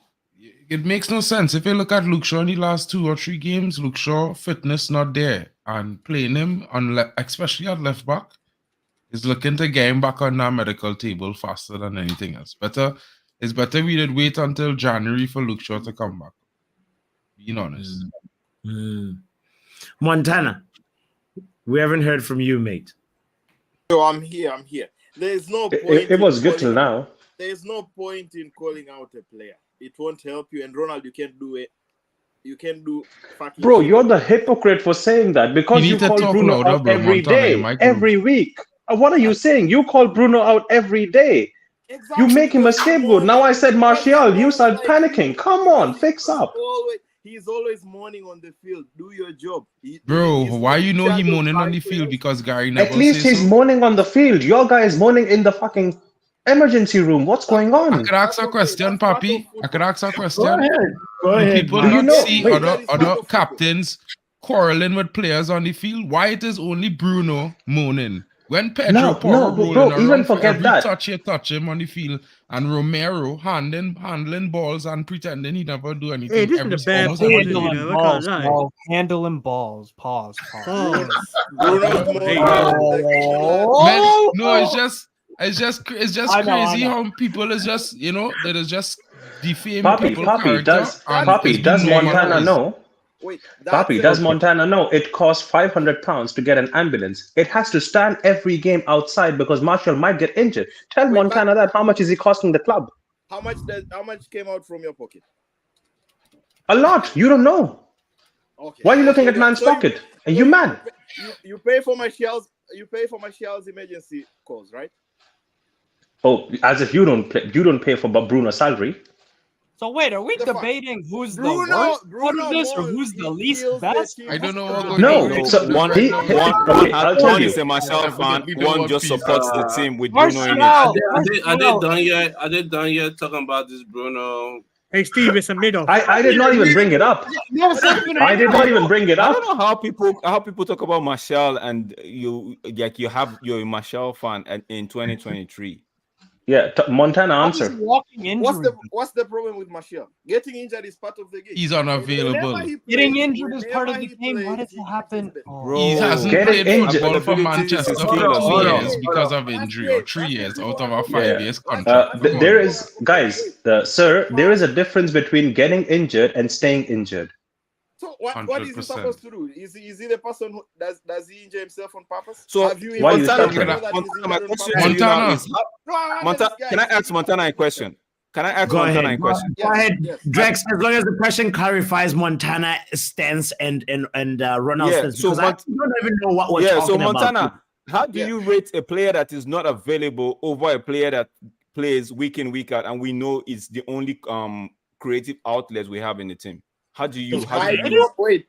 Hear me. My problem with Bruno is the constant mourning while the other players are busy. Even if what's that called? Even if McTominay loses the ball, It's part of the game. He is also getting paid to play there. So what does it help the team? You constantly mourning on your players, mourning for the referees, mourning for this and that. What the fuck? Do your job. Can I answer that question when the team will judge itself. Oh yeah, you did your job. We lost. You did your job. But all these other things, it distracts other players. Remember, this is not a one-man game. If you want to play a one-man game, play individual sports where you can blame yourself if you win, blame yourself if you lose. But if there is another person where you have to pass the ball, go and receive the ball, don't complain. They are humans. They make mistakes. That's my only problem. You know what Bruno's problem is too? You know what Bruno's problem is too from the outside when I watch you guys? This guy will stop while the play is going on and have a moan. Because I heard people try to defend, Roy Keane liked to moan. The motherfucker didn't do it while the game was still going on. Bro, all right, that's not weird. That's not weird. Pause, guys. Yeah, pause, guys, because what, right? Wait, it's one thing to speak the truth, and it's one thing to be disingenuous about a player, right? And Montana Prime, this is all I have to say to you, bro. If you never see a club captain gesturing to players during games, you don't watch football. And not because Gary Neville say Bruno is constantly moaning and whatever and making a sensational situation. Everybody's constantly saying Bruno moaning. Bruno just be complaining about the rubbish these players is be doing. And for the life of me, professional players who are paid to play professionally and to do what they are paid to do, which is pass a ball correctly, right? Or make a run properly, or look for open spaces properly. Right there. It's not Bruno's fault that they don't have the football IQ. And when he tried to tell them what to do, they don't listen. So therefore, right? That's not almost one at a time, bro. Pause. When Bruno gesticulating to players, you not only feel you watching on a television, right? And if you never sit down in the stadium, you can't hear what is going on, and you can't see the full spectrum of what's going on, because you can only see what in the frame of the camera, which is not the whole field. So sometimes when you say something on live camera, you have to be paying attention to these factors, because a lot of the times Bruno's be quarreling with players like all captains do, but just Bruno is get all the stick. Let me jump in there before you. Also, wait. Before anyone goes, wait, please. And dribble a ball twice. Please, one second. And before anyone goes, I just wanna conclude this before anyone goes. Papi, I'm sure you've known Scott for a while. I'm assuming his name is Scott, right? The Newcastle fan. Have you ever heard Steve? Sorry, Steve. Have you ever seen? No. Have you ever seen any other fan in this league ever moan and cry about their captain moaning? I mean, no one does. No one talks about it. Do captains not actually go to the referee and moan about things that doesn't go well? But not when Rashford has the ball in his feet and he's throwing up hands as if he don't have a pass. You don't see that, do you? But that's neglected. But you see Bruno because he's the captain, and I understand you might not like a guy, fair enough. Does Trippier never moan? That's not true, he does. Other captains, they don't moan. Bruno, they do. Absolutely. No, absolutely. Bruno, Joelinton, they will chat. But when the game is going on, until the ref blows the whistle. Bro, one game Bruno did that on but wait, please let me answer. Here's for me where please let me answer. Please let me answer, because Steve, I'll remind you of another game.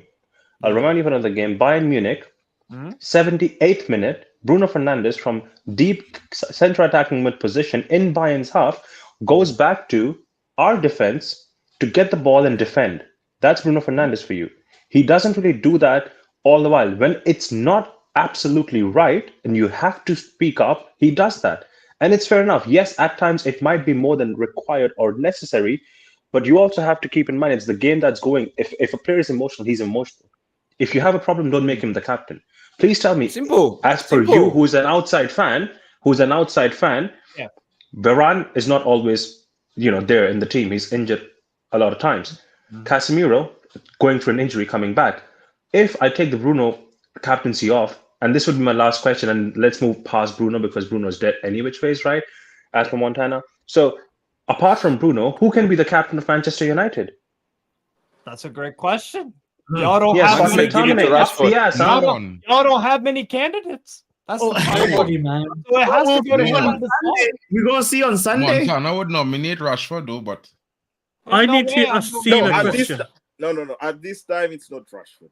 I need to ask Steve a question. it had no time it could have been Rashford, bro. No time in his career it could have been Rashford. No way, Rashford. No way. Yeah, Evans. Yeah, Evans. Johnny Evans is a big shout for captaincy. Oh my God, Johnny Evans, you know. It's so funny, Johnny right? Evans Look at could all do it. the issues on the team. We don't know who's gonna play 90. One person at a time. Omo, you have the ball. One person at a time. I was gonna say that all these issues of Bruno this player that. Who's gonna play on the pitch? Who's gonna play on the pitch? Who's gonna fill those?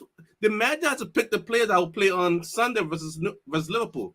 And Liverpool had a day rest. We had a day rest one day rest more than Liverpool because Liverpool didn't play Europa yesterday. Yeah. Who is available to play today on Sunday? Because to me, I don't know. I don't know who's available, who's not available. Donovan de Beek is gone. He's gone to Frankfurt. Yeah, Donovan de Beek signed a pre-contract. Who's playing that? Yeah, that's a pre-contract. He hasn't gone yet. Yeah, he can't play if he signed it already, bro. He's gone. He's gone. He's not registered for that's another thing. The only player I could see could fit that role is if they take Facundo Pelestri and they play mini 10. So I'm like, who do we have in line? I know our center back that's available is Varane, Johnny Evans. Our right back that's available are Dalot, Wan-Bissaka. Who most likely play Dalot. Our left back is I don't know if Shaw is not Reguilon. Reguilon is there, but I don't think he's gonna play Reguilon. I think he's gonna play. He's gonna put Dalot on the left, or then you're right. Dalot on the left. That's what I think. The midfield three, I don't know because Bruno is suspended. I have no idea. But Amrabat, McTominay, and I don't know who the third person is. Manu or Mabry. No, it will be Amrabat. Yeah, probably Amrabat and McTominay. But I feel it could be a young midfield this week. I know Manu and Hannibal are both fit. I don't know who's gonna. I feel like it will be Manu, Hannibal, and Pelestri in the midfield. Okay. On the right back, there's Anthony's fit and there's Pelestri there. I don't know who's gonna start. Rashford, Anthony, of course, he's one playing in best form right now. For the strike, maybe Rashford could start up, then Højlund could. No. I don't know. That's also what I'm thinking. Like Højlund and Rashford. Get Rashford started. He don't deserve it. He's gonna start Rashford. No, Mark, he doesn't deserve it. Doesn't make Bros, it. Then you make no argument for it because you're making an argument for a player who don't deserve to start. Almost asking a very valid question. Who do we have to play? Like Garnacho. to play? I'm thinking Garnacho. He's sick. To play number 10? No, to play the striker role. For the striker role, right? I'm going to say, for me, in my opinion, if you want to put Rashford up on 9 and play Højlund behind him, I don't have a problem with that. But also the number 10 role, because like the number 10 role has to be able to pass the ball properly, and the only person Rashford can't play the number 10. He don't have no football IQ. I just said Rashford play 9 and Højlund play 10 if you want to do it that way, because there's nobody else. That might work. Højlund as a 10? Oh. I would leave Højlund up front, bro, and I would just slap Pelestri in the 10. Swift and simple. No, that's the reach. Pelestri have every single ability to play that 10 role. Because he might play McTominay in the 10. Ten Hag this season has already tried Hannibal as a 10, so that's most likely before Pelestri. Hannibal is not a 10, bro. He have no creative ability. But he has tried him. He has tried him up as a 10. He tried him and he never tried him again, so that means he found out. You don't make that excuse there. Or it's not because McTominay scored 2 goals versus Sheffield and Hannibal. No, bro, it's because Hannibal cannot create anything. Everybody can see that. He's a box to box. He's not a creator. Are you sure about that? Because one player scored 2 goals. Sure about it. If you dip it down, Hannibal is not creative at the 10. Hannibal is not. Hannibal is just. It's funny. Let's talk about us at a young players, but like you don't watch the youth team, so it's how you want to see them play. How you learn the style. If you just want to say, well, oh, he's at this or he's at that. It's like people let's talk about, let me see Dan Gore Jr. Anybody know what Dan Gore Jr. best position is? You know? Isn't it? Everybody's talking about the youth players. Anybody know what quality defenders we have coming up through the youth right now? Know any names, at least? No, but you'll expect the club to have a player ready in the youth. Let's play a youth. But I just do watch along for the youth teams every single game.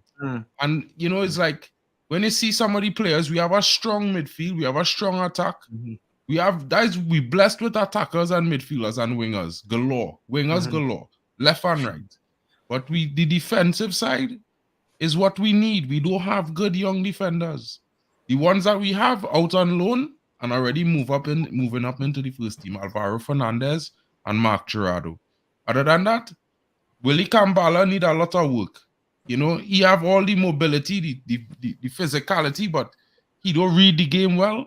You know, the other two defenders that we have at centre back, they have ability and they read the game well, but they don't have the development physically yet. So Mark, what if you put the McTominay on the 10th position and play Kobe Mainoo and Amrabat, right, as the 8 and 6, right? Yeah. Do you think? I don't mind that.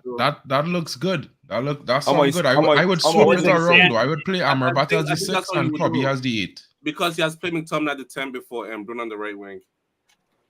I would play Ronald, Kobe as the 8. where are you with this? Who's your number 10, Ronald? Number 10? Yeah. Who would you go as a number? I'm going to say something, but you all would not like it. Go ahead. Have no fear. Yeah, resolve your issues and bring Sancho back, you know. That's impossible. That ain't happening, bro. You know how long I was saying that and people crucifying me, boy, Ronald, bro.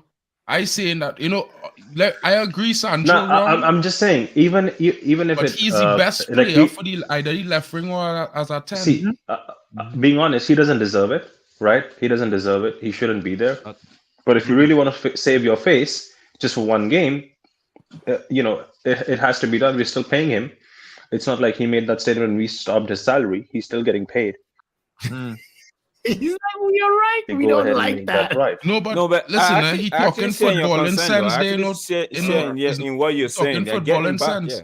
Sancho technically is the best player suited for that role, either the left wing or centrally as well as suits his game. He have the ability, and with Højlund up front, like I've been telling man, this season is Sancho's season to cook because we get Højlund in. But Højlund is the perfect specimen for Sancho. But Mark, we know the that attitude problem. The man himself let himself down by himself. Coming back to reality, like I said, you would not like that answer, but coming back to reality, that ain't happening, right? Yeah. So I think, I mean, I have to be honest, right? Like coming back to reality, it's never going to happen. Like Sancho ain't playing. It's a lost cause. Let me answer that question quick, guys. Everybody in the room. No. If Greenwood Sancho is not even going to the youth training sessions. What are your thoughts? If Greenwood is back in January, how you all feeling? Bro, I don't know about tomorrow, about Sunday. You're talking about summer. What's going on? Bro, I apparently the club is contemplating bringing Greenwood back in January. But let me answer the question about a center attacking mid for Liverpool, bro. I don't know about Sunday. I'm still questioning that question. Yeah. And you're asking me something that's gonna happen in the summer or January. I don't know. January's in 2 weeks, bro. We're talking about. What if Liverpool kills me? What if? Nah, listen, bro. Let me tell you something. It's a rebuild. We could lose some games this season. And I've been honest, fans, any fan that didn't think we weren't gonna lose a couple games this season, and Drex, how many I tell you, how many I say from the beginning? Bro, one second, bro. We have been rebuilding since 2013. That had nothing to do with 10 years. That have nothing to do with Ten Hag. Don't bring nothing to do with Ten Hag. He came into a process of rebuild. All right, but I have nothing to do with Ten Hag, Ronald. So the problem is, right, a lot of fans like to blame Ten Hag for stuff he didn't do. Players that he didn't sign. I mean, he did sign Onana club years before. I mean, he did sign Onana who can't catch a ball. So yeah, I mean, he did sign Onana who can't catch a ball. So yeah, he has to be blamed. Listen. Ten Hag not signed. Don't be going on players because we see how you go when people go on Bruno. Just leave it like that. Don't be going on players. You know what I mean? It's back and forth. Right? It's back and forth. I can back my argument. I can back my argument. If you can, you back your argument on Onana. See, Bro, I could Onana, back my Onana is not your argument with a lot problem. of things, you See know. how quiet But I at am? the end of Onana the is not day, my Onana is not problem. your Onana is not your Brother, problem. brother, wait. Listen, I'm sorry. What's the brother's name? Ronald. Can I have the name? Drax. Papi. Listen, Ronald, listen. Let's My hear name is Drex. We Admiral haven't heard Drex. from Drex in a while. Ronald, Onana Drax. is Okay, not Drax. your Cool. Go on. Onana. If you want to pick on somebody, not Onana. Talk about Onana in Champions League, not in the Premier League. Okay, Onana is not your problem. Does he not play in the Premier League? The question. The Onana is the top with the goalkeeper with the most clean sheet this season thus far. So if you want to talk about Onana, Brother, Onana out of it. wait. Okay. Since we're talking Onana, let me tell you one thing. Come back here on Monday and we'll talk, because Trent Alexander-Arnold is going to take a long shot from far. You dreaming about this? 40 yards. You read a And fantasy Onana before, will Ronald. watch it go in. Onana you will read a stand fantasy there, Just because you shook in said his it and feet, watch might it, and it happen will go doesn't make in. Onana a bad goalkeeper. Bro, did you Did you Drex, watch the match? Drex, Okay, wait. let me Wait. Onana, Hold on, bro. everyone. Move No. past Did you watch the match? People, relax. Did you watch the match against Galatasaray? Onana single-handedly, with both of his hands, made ZH look like prime ZH from Chelsea. Who gave away 100%. the free kicks? Let me move on, bro. Onana Who gave away need the free to do kicks? better. Yeah, tell us. Who gave away the free kicks? What's your job as a goalkeeper? To save them. Bro, He pushed one in. Ronald, it's a team effort. Don't forget that. Let me move it's on. a team. Are we done? Are we Let done? me move past Onana, guys. Come on. It's Are too we much. done? Push one ball in. Are we done? Ronald, you were asked a simple question. Who are you going to play at on number 10 on Sunday? That's the question you He were say asked. Sancho. He say Sancho. Onana. I'm sorry. On a serious note, You see, I think someone said McTominay, right? I think that's the way, bro. That's the most realistic Eric Ten Hag way, because he's done that. Hannibal, I don't know. Like Omo says, I would like to see Hannibal because he deserves chance. But Liverpool is too big of a game. Maybe second half. Hannibal at 8. I don't know, Why do you man. say? Okay, Not I at want to 10. ask a question to the panel. You just made a comment and said Liverpool is too big a game for for Matchbury. But Liverpool themselves play the kids like Gomez and the like. They will play those kids against United. Yeah, So because United is not that team. That's not Does it. United That's because does United have a Salah? Wait, let me ask you. Tell me United Salah. Tell me United's Alisson. We had a Ronaldo. We had Tell a me. Ronaldo. We before. had, Forget sir. Salah, bro. The keyword in that statement is had. Right, but listen, right? Let me be honest. I'm about talking something, today. Right? I'm talking All right, today. today, the reality is that we have to look forward Let's not to do seeing that. the Let's youth. not even ask those questions. No, I'm being honest, bro. We game have to on look forward to Sunday. seeing the youth because that is our only route. We have no funds to bring in top star name players in January or in the summer coming. So if anybody think Jim Ratcliffe go and spend 200 million anytime in this next 2 years, you're smoking crack. I'm telling you honestly. Happy, what day do we play? We play in December, right? Yes. Okay, so we looking at the next game that's coming up like in 2 days. We have a game coming up in 2 days. You talk about some Jim Ratcliffe. I'm not. No Jim Ratcliffe, no Bruno. Like what that lineup, like that's what's troubling me. Yeah. Am I gonna lose? I was talking about Hannibal. Get embarrassed. Listen to me. We're in sixth place. Steve, wait. Steve. We want to hear from Montana and Steve. I want to ask Steve a question. Yeah, I want to ask Steve a question, right? So, Steve, you have Miley playing. You have Miley. Lewis Cyrus. Miley Cyrus. I love Miley Cyrus. Lewis Miley. You have the kids playing right in games. Would you say the occasions he played, the games he's been playing are big occasions, or there is not, the games are too much for him or less, so he shouldn't be playing a certain game, or he shouldn't be playing I don't know. Yeah, do you think the games are too big for him? That there's some game, like he played against Milan and he did well. He actually did well against and that's a big game. So would you say for a kid there's a certain game that's too big for him to play when you know there's a spot that he could fill in? Well, again, it's good to add context into this. Again, Newcastle pressure, Man United pressure, global attention is on Newcastle, but it's always on Manchester United. That's the first big thing that should be known about that, right? You can throw Tino Livramento in that convo as well because he was the starter. Can I also answer this question after Steve, if I may? Yeah, Steve, please go ahead. I was just gonna say this about it. Like, no, I don't think the games have been big enough. He started against Bournemouth. That was the first one. So that was before the last international break. He started every game. So that's Bournemouth away. We lost. Chelsea 4-1. Beat them. He had a very good game.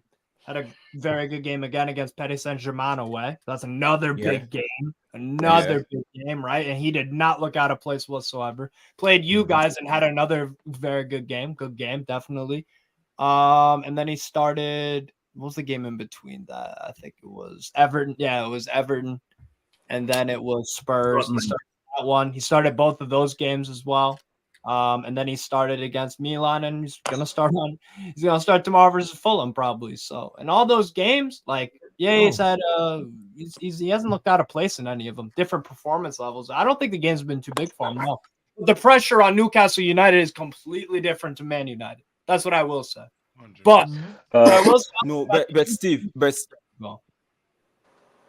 I wanted to just Steve, answer what I'm your saying question, is the occasion. if that's okay. Okay, go ahead, Montana. Steve, sorry, I'll just ask you one question. Yeah, Steve, I'll What? just ask you one question. How many 18-year-olds or 19-year-olds do you have in your team? So Lewis Miley 17. Elliot Anderson's injured at the moment. He's 20 though. Like 18, 19-ish. I'm just I think talking. Lewis Miley's the only. Okay, so my team, current Manchester United squad. Yeah, so my team has Garnacho, who's 18, and Kobe Mino, who's 18. Right, so I think that's fair to say that we're giving enough chances to the young ones.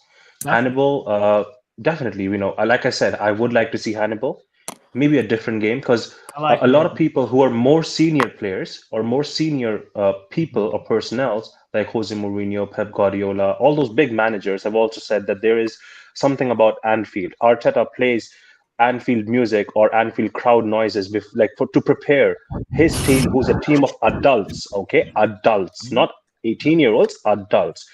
But people forget context. We should just play Hannibal in that game and pray to God, Jesus Christ, and Muhammad Allah that something works out. But that's also putting pressure on Hannibal. What if Hannibal breaks that? What if he breaks down and you're losing potential player for nothing? When you have someone who can just do the job, because any which ways we're holding a beating, right? That's not going to be changed by Hannibal's performance. For me, so Hannibal is not that player though. You're talking about Hannibal like he has some super high ceiling. Can I just complete what I was saying? Yeah, go for it. If that's okay with everyone. Thank you. I'm not saying take away minutes from Hannibal. Absolutely, give him chances. Tomorrow might just not be the right. If it was been Hannibal had been playing 4 games till now. Maybe some minutes, 45, 20, 30, fair enough. He's building up on that. He's building up confidence on those games. But that's not happened. And you putting him in, it could go either ways. Either it would make a big player out of him, or the other, it would actually break him apart. There's no other way of looking at it. Well, here's the thing. And again, to be a Manchester United player, you have to be the 1% of the 1% of athletes. Never mind all the people in the world, the 7 billion. You have to be in terms of the elite players, elite mentality, elite ability, elite that. You either have it or you don't. So if one game is all it takes for a young player to completely spiral his career. And to wrap up my statement on Hannibal, I remember he played against one game where we played Hannibal as a 10, and we played, I think we played Mount as an 8. And Hannibal picked up an early yellow card. I think that was Newcastle itself, if I'm not wrong, because Almiron scored that goal. No, it was Carabao the one that it was. I think it was the Carabao Cup where Almiron, Delo did not. Yeah, that's I'm coming, sir. Coming to that. Carabao Cup you talking about? I'm just saying, Hannibal does rush into things. He might get an early yellow card, which did affect Mason Mount not going into a tackle because he was trying to cover up for Hannibal, or either ways, and we ended up having a goal. There is something that you have to learn with age. It's called maturity of the game, of understanding the game and keeping the composure. out of an 18-year-old Hannibal, who I have seen has made mistakes, I don't expect him to go toe-to-toe with the midfield of Liverpool, which is a much senior and experienced midfield, is all I'm saying. I don't have any vendetta against Hannibal. It's not that I don't like his hair or he reminds me of Fellaini. No, I like him. I would love to see him, right? But there is growth and there is an opportunity. I hope Bruno gets benched after this for about 10 games, and we actually give all of these players chances, because they do deserve chances. Like Omo has always said, young players deserve their chances. Omo always says, "Where's Dan Gore's chances?" He hasn't Dan seen Gore him. is on CDM though. Where He also deserves chances, though. He deserves a chance, Kobe right? Manu. You can't bed in 7 youth players in a team, especially if 2 or 3 of them play in the same positions, bro. It don't work like that. I was Even kind of at saying the Madrid, same thing, they but don't do others that. question. So let's see. I'm just saying, like, let me just perspectively speaking, everybody want to see Hannibal Medri, but as a 10, come on, Hannibal Medri talent is not as a 10. He could carry the ball well. He has a good engine on him. He's a box-to-box midfielder. If you're watching Hannibal Medri over his career at United, you know he has no creative ability to create for a team. He's playing as a So box-to-box. imagine 5 games down the line, we have Hannibal as a 10, Kobe Mino behind him, and Dan Gore as a CDM. People would call us a laughing stock. I'll imagine we create nothing. Nothing. Because he can't create. And then the same fans who are saying give them a chance will be going after them. Learn to be a 10 unless you the have reason the why ability the reason why I asked those questions, right, Ronald? And Hannibal Medri is like the most average player out of the bunch that we have in the team right now. This is funny to me. I've been quiet. All right. Let Omo talk. Omo, before you talk, we haven't even heard from Montana, but okay, you go then, Montana. We need to pass the ball to Montana. Omo, go first.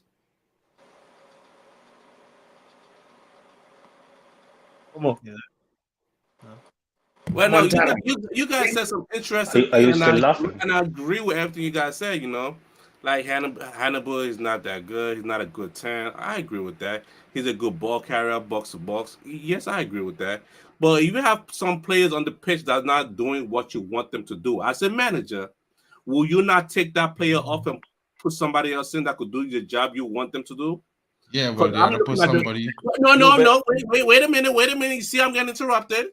Because when I see that midfield of Amrabat, McTominay, and Bruno, I'm like, well, who's creating the chance? Only Bruno Fernandes.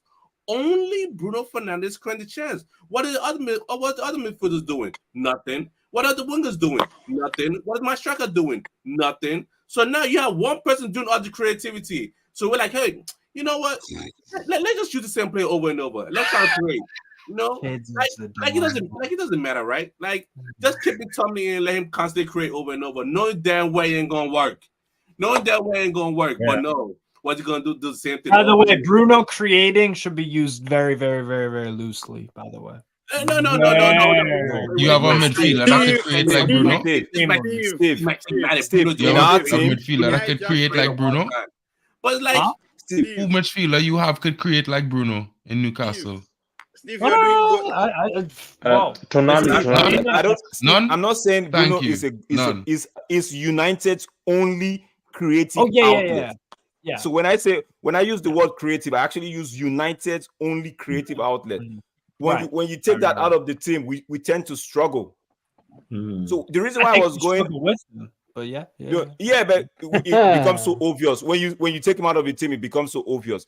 The reason why I was asking Ronald about he made a statement of, it's too big a game for a kid like what's his name? Too big a game for a kid for Wait. So okay, 1 second. Before Drax, you complete that statement. I said it's too big of a game for Hannibal. However, in the same breath, I can say it's a good game for Kobe Mino. Same age, different mentality, different composure, different quality. Break it down. I should say, not mentality, different quality. Kobe Mino is an elite 18-year-old. You know, in comparison, Hannibal Medri is average. Right? If you're watching, it's chalk and cheese, bro. Lewis Miley is talented. He deserves to start. When he starts, you see the quality in his play. You don't see a maturity in his play. You know what that is? That is not just maturity based on mentality. That's maturity based on quality. He's confident in his ability. He know what he could do and what he cannot do. And he's got two players next to him in Bruno G and Drew Forget the players next to him, bro. Hardly likely that is matter, bro. Because when a player is quality, a player is quality. Football is football, bro. Yeah. Every single player growing up to be the best player in their position, bro. And they go into academies now. So the excuse that we'll be making a player need help all the time, they have a responsibility to do the position that they on the team to do. And then after that, the deficiencies, they could get help for that. But you know, at the end of the day, these is professionals. Omo, before you ask your question, I want to welcome RSV to the conversation. Big up, man. Big up to you, RSV. Yo, big up, man. It's my first time. Yeah, man. Welcome. It's a safe space, brother. Omo is gonna ask a question, but we want to hear what your thoughts are. You're a Man United fan, we're assuming, right? Yeah, I am. Yeah. Come on. I trust your process. Omo, go ahead. Ask the question. For against Anfield on this coming Sunday, the midfield, will you prefer midfield of Amrabat, Minor, Hannibal, or Amrabat, Minor, McTominay? Because those are the only people that I could think that are available. I've actually said Hannibal at the 10 is what I'm saying. I don't want Mejbri starting. I want Scott McTominay starting. That's a 10. Put McTominay at striker. Let's hear from RSV. What are you saying, brother, to that? Yeah. So my thoughts are, I think Hannibal would be more hungry and he'd be more productive and like he'd be that type of like player that would be ready to fight for the badge. And like at least he'll be, and he'll also like help Manu and Amrabat a lot defensively in the midfield area. He'll provide a lot of defensive cover because we all know that McTominay always goes hiding. Playing with him is like as if we're playing with 10 men, bro. It's such a headache to watch, man. Get isolated like that, get easily cut open like that, like knife through butter. It's just a pain to watch. But RSV, bro, you're making me feel like we're gonna see the Hannibal long range goal again because he scored a long range goal for us this season, and guys are forgetting. We're in here saying bashing his lack of creativity. I don't mean that he's not average player though, but he can score a goal, but they don't mean he's not average. And after he scored the goal, watch his celebration. His celebration alone tell you the level of quality he is as a player. No. One second. Papi, right now, wait. Before anyone goes, Papi, right now, your top scorer is Scott McTominay. Should we give him a 4-year contract? Answer that. No. I also, yeah. So one goal makes no difference. Because you know how many players score goals when the team losing and they don't celebrate it, their debut goal and thing? Go around and look at the league. It are other players in this same league scored a debut goal for the team while they're losing. They don't celebrate goals jumping up around like if they just win the game, bro. That is immaturity. And that shows why he shouldn't start. Because especially as a 10, he don't make proper decisions. He's run by emotions. He's a red card waiting to happen in the first 20 minutes of any game. Do you disagree with Mark? Yeah, I am. What can I say? You hear Mark's take on Hannibal. It's pretty strong, bro. But he's okay. I'll let Montana say. He's a young player and he's playing in his. I don't know if it was his first. I've forgotten, but it is his first goal. I won't hold that against him. It was first goal. We can't be too hard on him. It was his first goal. If maybe it was his second or third, then you'll say, and then we were losing. You can do that. But then he's young. As Ronald was saying, you can't really hold. We can't be double standard. You can't tell on one side. Ronald is saying, "Oh, let us hold them back a bit because they are young," and then Mark on the same side and say, "Oh, they have to be mature and understand the game that we're already losing." No, we have to be in the middle. Understand that they are young. They will be of. But okay, let's say for example we sell him in the summer or whenever, and he never scores for United. Hannibal, we never grasp. Yeah, you're talking about Hannibal, exactly, right? Yeah. And he never and let's say he took Mark's advice, never celebrated that goal. When he comes to think about it later, he's not a player to go beyond Man United. It's the same as McTominay when we were speaking about him. The only reason why I keep on defending this types of players like McTominay and what's that called? Even Hannibal. We have always had players like them. Darren Fletcher, Darren Gibson.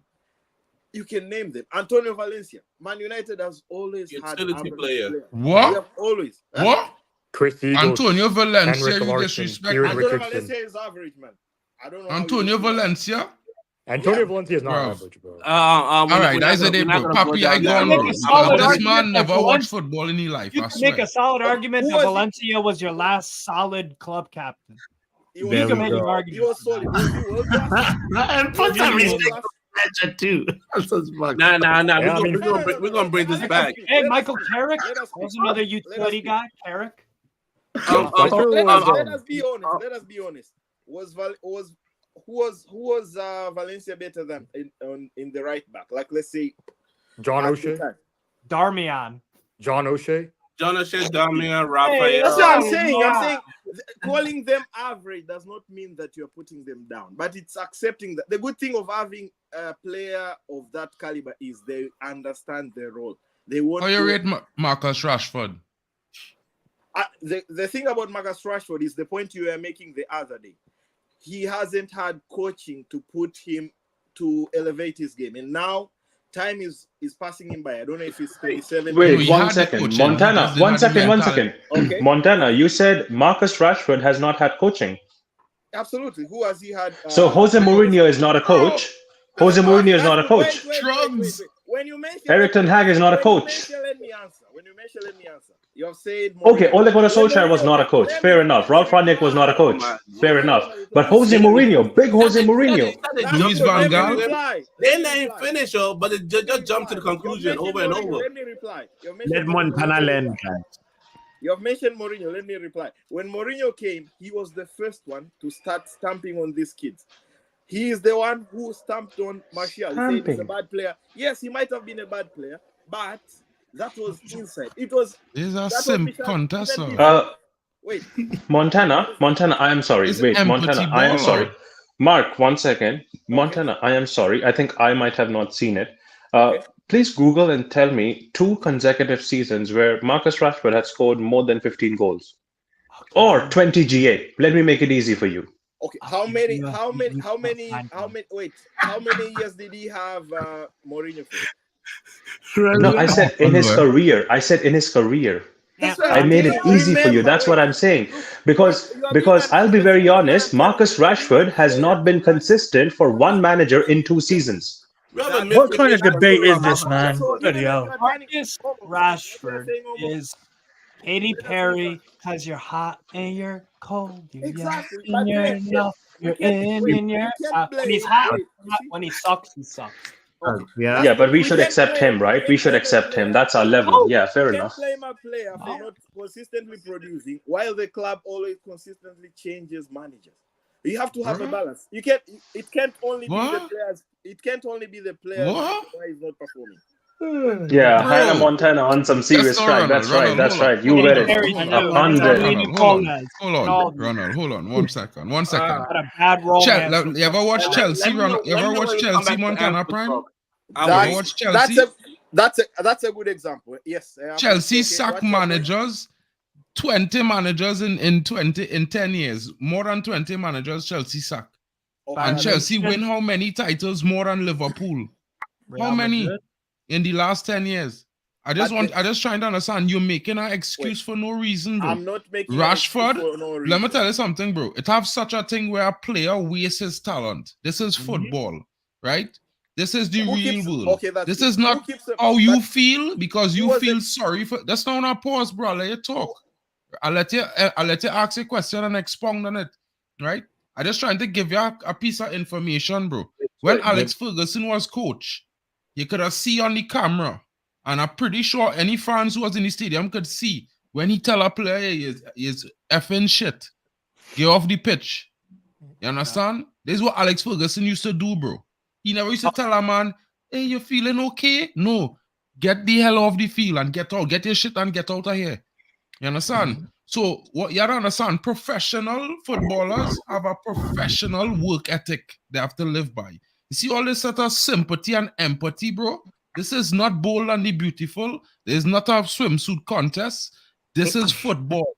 It's not a popularity contest. It's ruthless. It's the best It's man fucking win. ruthless. The best team. When you sign up to play a sport as an athlete, you want to win at all cost. You want to be the best of the best. And if you don't want to do that, and if somebody telling you you didn't train well, making your heart hurt, and you go and cry at night, then this is not the sport for you. This is not the profession for you. That's good. Okay, let me. And Mark, even forget that. Marcus Rashford earns. And problem. They're causing this problem. Fans cause this because fans like Rashford. Why? You know, I'm gonna tell you why fans like Rashford. Because he's feeding millions of children, right? Because he's doing all these things. He's a brand. He have a foundation. He's do charity. He's do pictures. They love athletes who's model and this. He can be a good dude at home. He can be a good dude at home. Yeah. No one cares, bro. I don't care. All I care about is how much GA he gets at the end of the season. He could score 15 goals. I don't care. But I want him to score 15. Wait, I want him to get 15 assists every season. He is statistically the worst winger in the Premier League. Do you know that? No. Forget that. Montana. Marcus Rashford earns 350K, the same amount of P Salah earns. Look at Salah's numbers and look at Marcus Rashford's numbers. They're pounds apart. Our players was always overpaid. Forget that. I don't care what they're earning. I don't care if they play PlayStation whole night. All I care about is the results on the pitch. Fans care too much about these players, bro, and what they're doing and what they don't like. And if they smile too much, or if they spit on the floor, or if they don't wear a rainbow band on their hand, this should not be topics of conversation. If a player spit on Pep Guardiola when he was at Man City at 17 years old, and he playing for Man United now, I don't care. So when you bring up, because the player having trouble with Ten Hag, you want to talk about, well, Pep Guardiola sent him to Dortmund because he used to wake up late or he didn't want to sit on the bench. I don't care, and fans should not care, because that is 4 and 5, 6 years ago. It does not affect the now. The now is the now. One of my buddies dead and buried. Mark. Pass the ball, Mark. Manj or RSV or Montana or anybody else that wants to. Manj and RSV go. I'll come back to Mark's point. Okay. I'm just enjoying the conversation, man. I have a question. Because all this Rashford this, Sancho that, who's going to mark Salah? Those are the important questions. You play against Liverpool on Sunday, you want to That's why foolishness. Diego Dallo. Every goddamn time is this, that. Like, we play against Liverpool. Double D. Dunkin' Donuts. Or Serge Reguilon. Watch me. Hey, yo, Double D I have is faith wild, you know. that Serge Reguilon or Diego Dallo will pull some big games up out of the socks for us this season, right? And what better than to come out against Salah and lock him down? People is act like Salah never get locked down this season, bro. Salah hasn't scored every game in the season. Bro. It have games he didn't get any assists or any goals. Lock down Salah. Yeah. Dallo has some great performances last season. And remember, United went on a 23 game unbeaten run last season. Dallo was one of the best defenders in the league last season under that 23 game unbeaten run. Before the World Cup, he was good. All right, well, what I'm saying is, listen, form is not linear, bro. Form is not linear. Look at Harry Maguire. Harry Maguire is statistically the best defender in the Premier League. Right, yeah, he's out now, so why? They're looking at stats, because last year we were clean sheet FC, we were home game FC. All right, well, that's what I'm trying to tell you. So you had to look at it objectively. Things has changed. Life is like that. It's up and downs.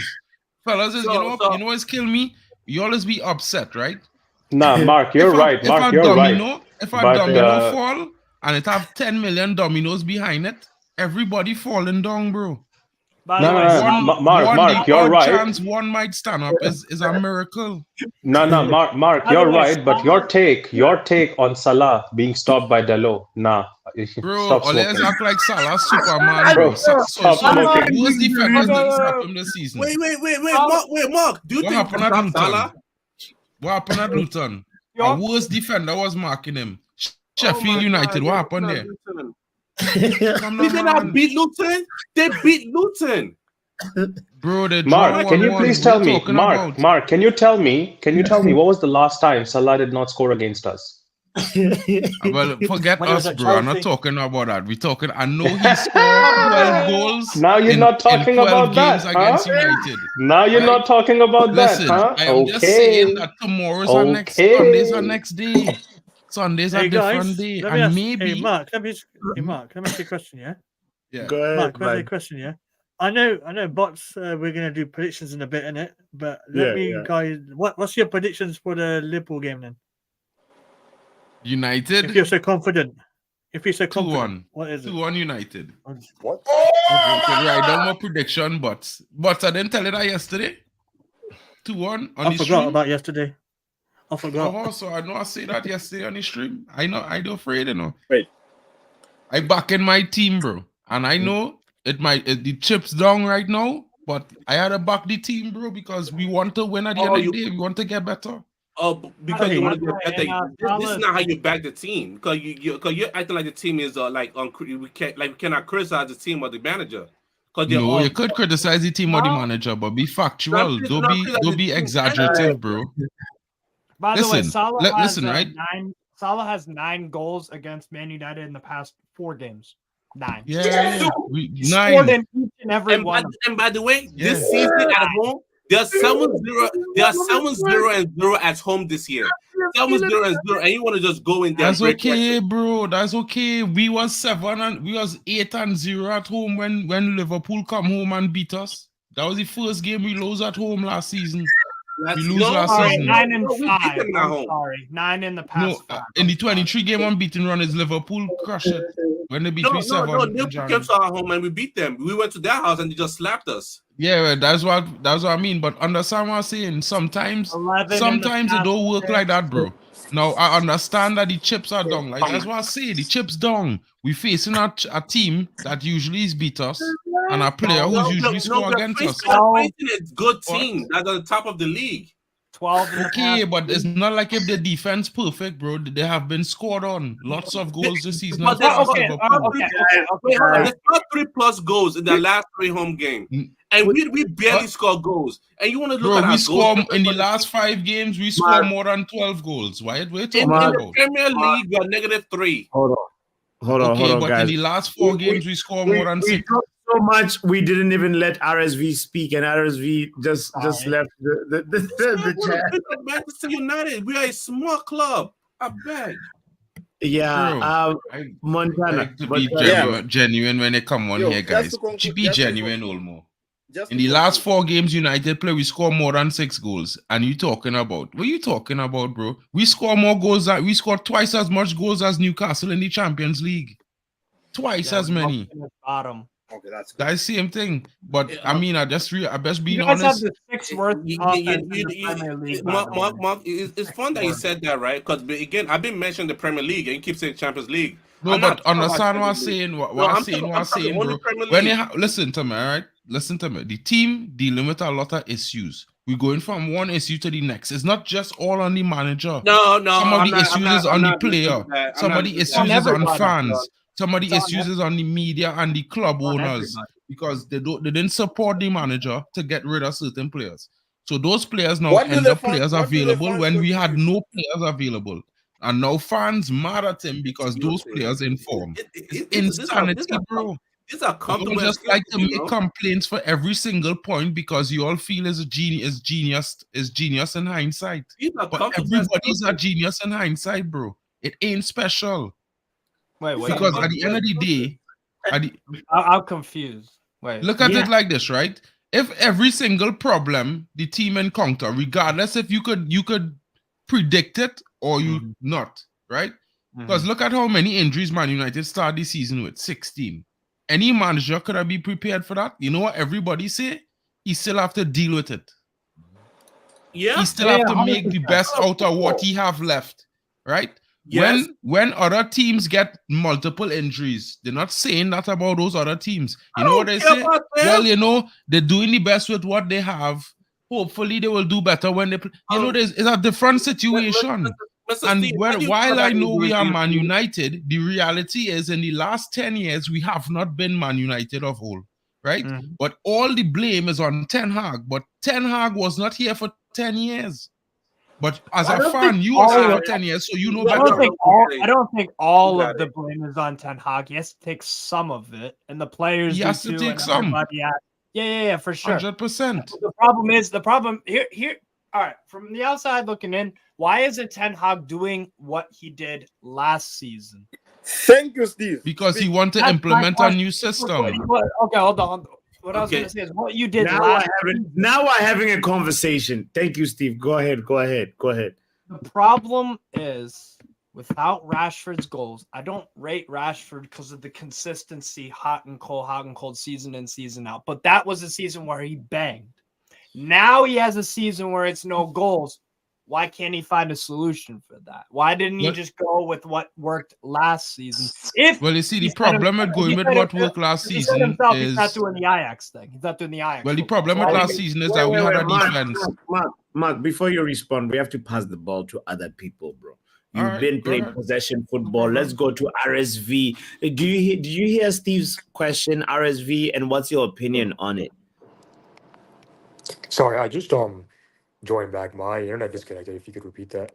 So my question was: Ten Hag did manage you guys a certain way, albeit some different personnel. De Gea left, some injuries and whatnot, but whatever. He had a way of playing with you guys last season that was good. Third place, Carabao Cup, cool. Made the final of this, lost to Sevilla, whatever, cool. So he played a certain way last season that worked out. Why isn't he continuing what he did last season into this season? Because what he did last season worked. Why isn't he just doing what he did last season, continuing it on to this season? Yeah, that's my question. I see. I mean, last season we had De Gea in goal, so I'm pretty sure we had like the second deepest block out of like all the other 20 clubs last season. If you check the stats real quick, and like I think mainly due to the fact that like the goalkeeper wasn't a priority. It wasn't the priority. It was a priority, but it wasn't the priority. Like I don't understand why he had to sign Onana without like a revitalizing the defense and the midfield now because like obviously we need like proper ball playing defenders if we want a ball playing goalkeeper like Andre Onana. So I think that could be the main. It like all stems from the goalkeeper, man. If you get what I mean, like. You know what I think he tried to do with the Onana thing? Remember when Liverpool had the first season and first 2, maybe 3 seasons, they had Karius and the other guy there. Who was the other goalkeeper? Whatever. Mignolet. He's at Club Brugge now. Thank you. Right, so they had them too. And so one of the most crucial signings that Klopp did was Alisson, right? Spent big money and that instantly improved them. And then they got the center back on top, Van Dijk, in that January window, right? I think that's what Ten Hag was trying to do with that, right? Because he saw that, okay, most teams, successful ones, when they go from the underachieving era to try to kickstart something a lot better, you start at the back.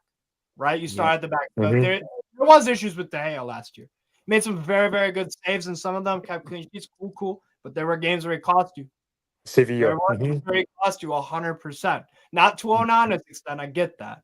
But so that's why I think he changed the goalkeeper out. That's why I think he did. Yeah, but he didn't. I mean, RSV's wording was so precise and like it was not the priority, but it was a priority. We should have spent the Onana money somewhere else. The Mount money should have gone somewhere else. And I'm on that. Like that's The problem is that the club that Ten Hag agree a contract with David De Gea, and boom, the club decide they're not going to renew the contract, and David and thing. So it's like some things you're blaming the manager for doing is not stuff that he could control. So it's like if we go and say, well, it's his fault he signed Onana. We all know that he tried to get De Gea to sign a new contract. So then we just go and leave that part out. Okay, cool. I think the real problem why he not doing what he doing last season is because isn't that the other way around? The no, club it's not, wanted De Gea to sign. No. De Erik Gea ten Hag had a wanted contract on Onana. the table, and the club rescinded the contract. Yeah, but they only did that because Erik ten Hag was persistent towards signing Onana. Erik ten Hag had already persisted with De Gea to get the new contract signed.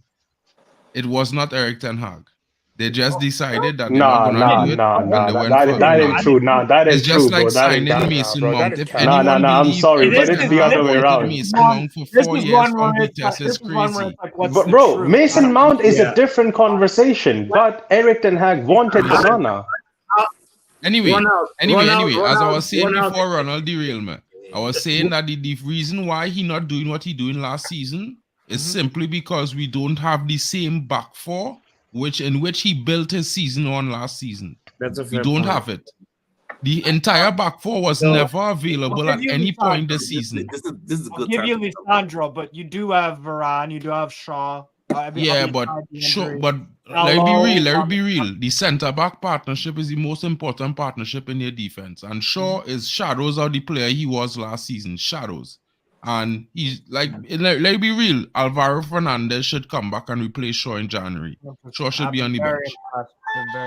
You know what I mean? Let me be real. And Shaw cost us some games this season in his play. So let me be real.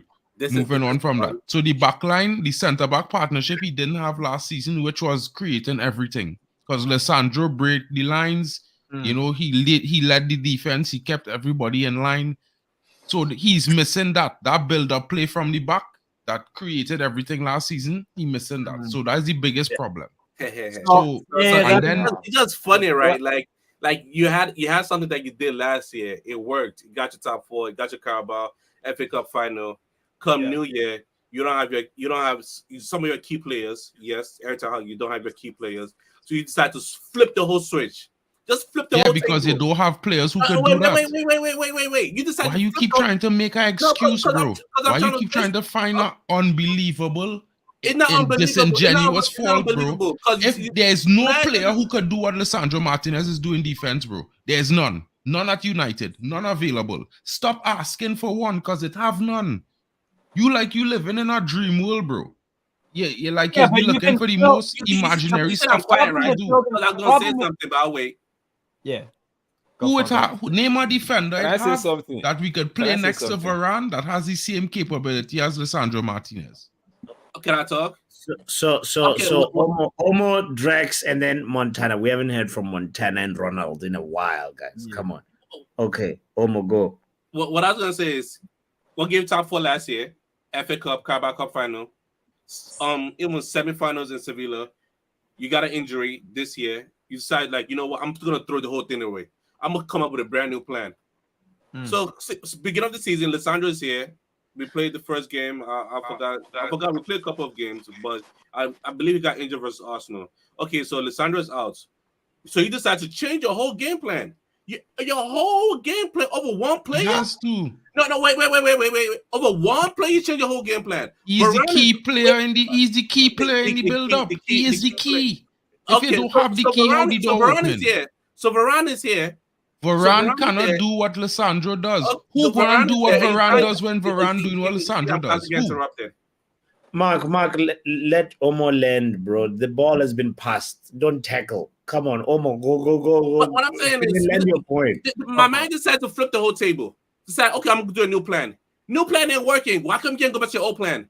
Okay, you're saying Lisandro's not here. You try to tell me no other player in the whole world can't do at least half of what Lisandro did. Lisandro's 100%. He's the main man. He's the key. He's the number one. He's the numero uno. So nobody can do half of what he does. At least 25%. Name a player who could do what he does, bro. He decided to change the whole plan and come up with a brand new plan and say, okay, we're gonna do it this style. So what happens when Lisandro come back? You're gonna flip it again. Lisandro come back and flip it again. Because again, Maguire, if the manager said, "Oh, play," Has he flipped it though, Omar? It would make sense if you had a player to substitute for Lisandro, bro.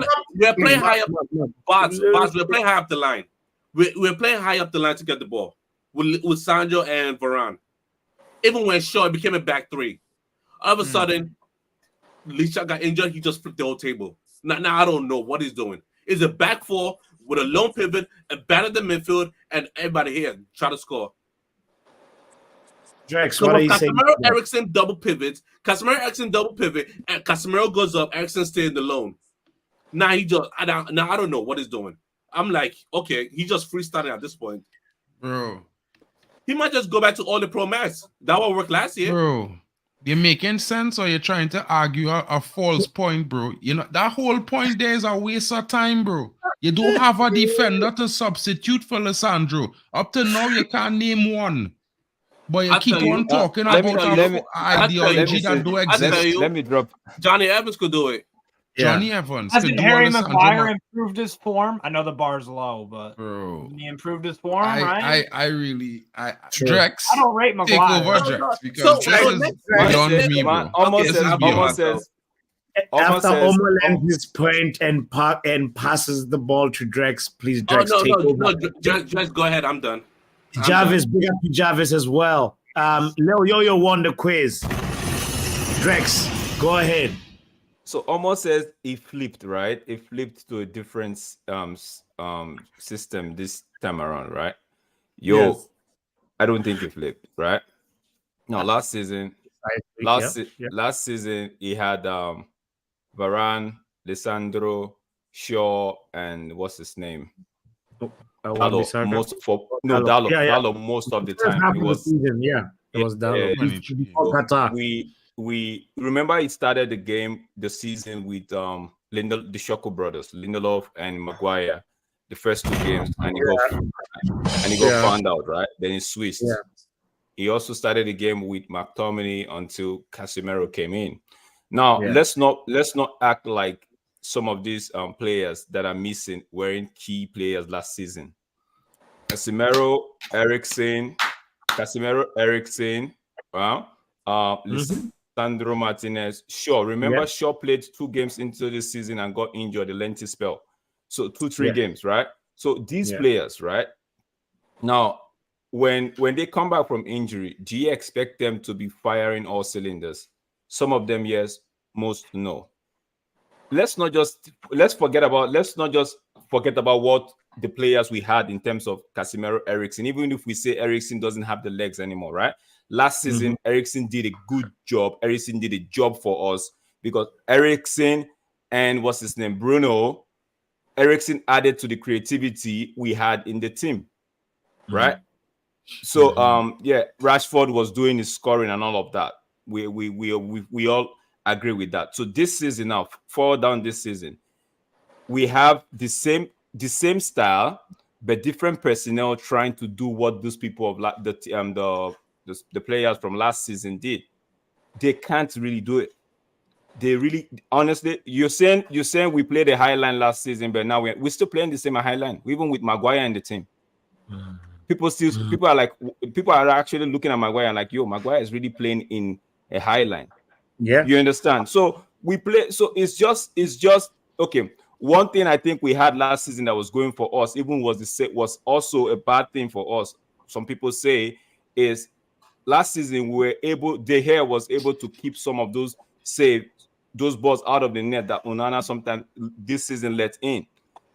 There are some games where De Gea will pull up some save, not because the defense was so tight. It just happened. The defense have been beaten.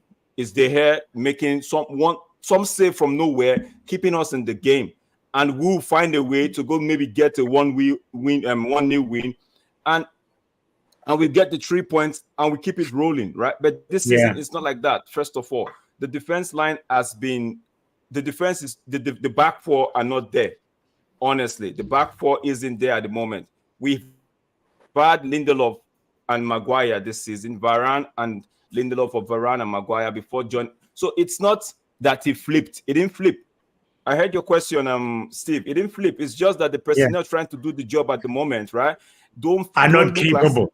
they are not capable of doing the job at the moment. So that Wasn't it now on another thing I want to say. Another thing I want to add to it is fans like to complain. I'm not disrespecting any fan. You have rights to your opinion. I'm just saying when we are doing this thing last season where De Gea was keeping us in the game, or the defense was. Remember the last season, the defense were doing their bit and they were high-fiving each other, right? Yes. And we just go and you conceded 6 or 7 goals at Old Trafford in Premier and League. yes, or something yeah, in stupid the like Premier that. League. Yes. And wait, let me just finish. And we'll go score a goal, and everybody will think, okay, this game we won it, but you forget that it was the defense that did their job. And fans were crying, fans were screaming that this is not sustainable. We were screaming and saying this is not sustainable. Now, we came into the season, the manager gave a list of he wanted Kim Min-jae and some other good defenders, right, to kick on from there, but they didn't do that. I'm not going to use that as an excuse. I'm just saying right now that the personnel we have doing the job that those people did last season, they are not capable of doing it. We actually thought they are not capable of doing it. That's the truth. Why my own concern with my own bone with Erik ten Hag is, and Mark has called me to it and showed me a few things. My own concern is why do you keep relying on a McTominay where every fan know that this guy isn't really is he really good enough? We've seen him for 5 years. We know McTominay. It feels like the coach is trying to prove a point to us. I'm going to pass the ball now. It feels like the coach is trying to prove a point to us that he can make McTominay something out of nothing. Yeah, stubborn. That's the word, Steve. So, but that's my own bone with him, because every time now Mark called me to it and said, but McTominay has been our highest goal scorer. You don't drop a player who's in form, right?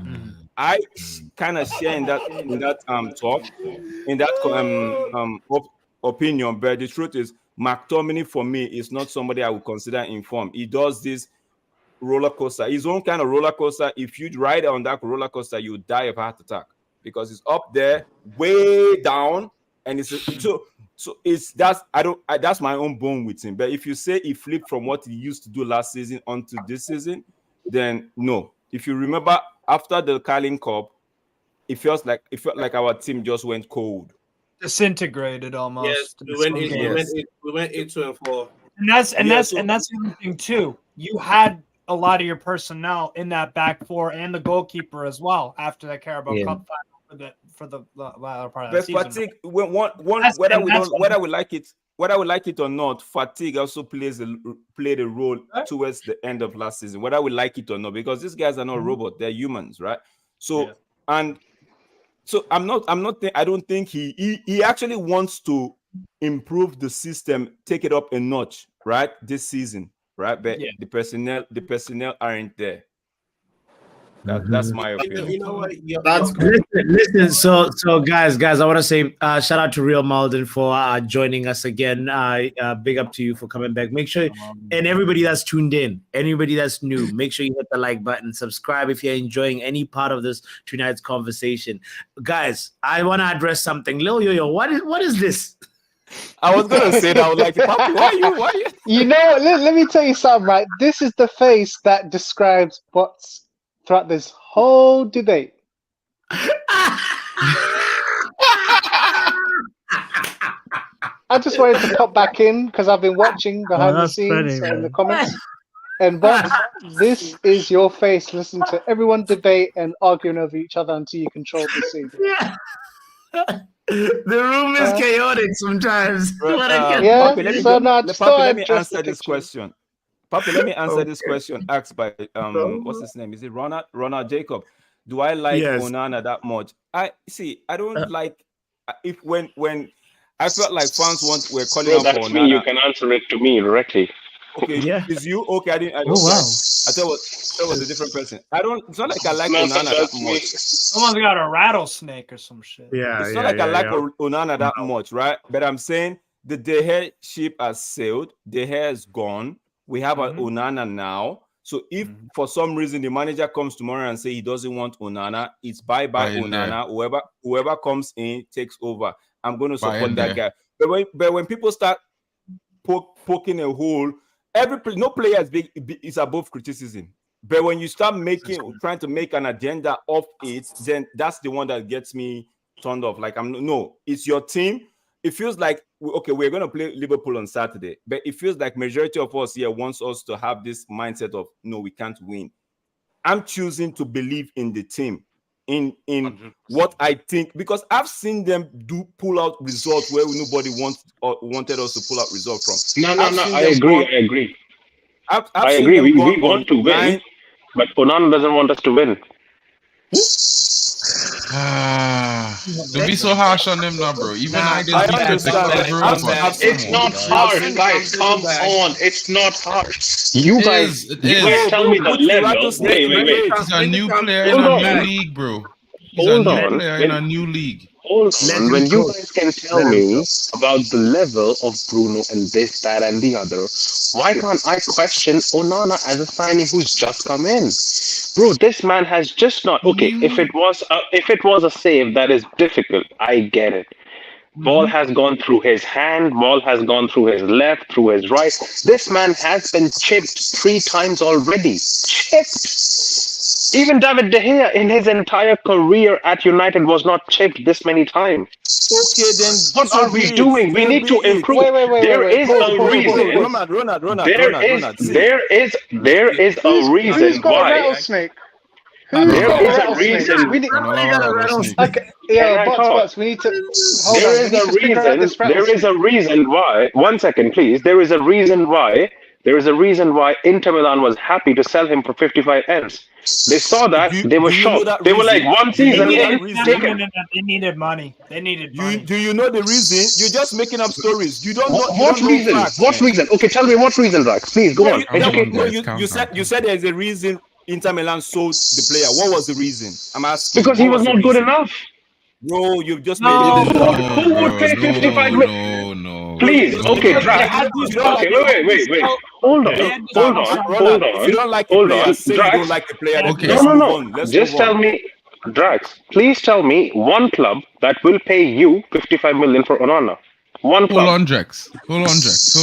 I don't like Onana. Now you're Drex, thinking. no, I don't like Onana, right? So I don't understand. Chelsea wanted to buy that player. What are you telling me? Minus Liverpool and City will buy Onana, bro. Any team what are you telling me? Premier League. If you don't like the player, say you don't like the player, then we'll move on from it. If you don't want the player, say you don't want the player, then we'll move on from it. Don't try to make it look like Onana was a bad player. The Champions League, I didn't want Onana. Conceded 15 Bro, goals. Ronald, listen to me. I didn't want Onana. In a Champions League campaign because we did not even Ronald, qualify. can you please listen to me? Hold on, guys. Somebody has a snake sound in the background. I don't know who it is, but it keeps on like hissing and gonna wait. Mute everyone and then unmute. Hey yo, someone shaking maracas in the background, fam. You know them way there. Yeah, man, it's not a fiesta right now, man. Let's focus. Blood. It is not Cinco de Mayo, fam. We're still in December, man. Them, you know what I mean? Exactly. It's not Feliz Navidad, man. Relax, people. Okay, all right. Ronald, you had the ball, bro. Go ahead.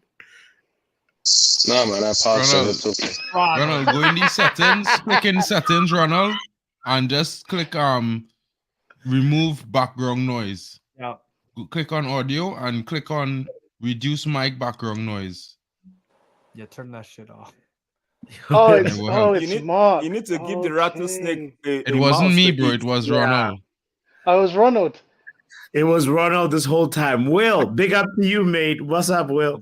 Hey yo, what's good, man? Them, yeah. I just have to break up this whole, Man United funeral, fam. You know them way there, blood.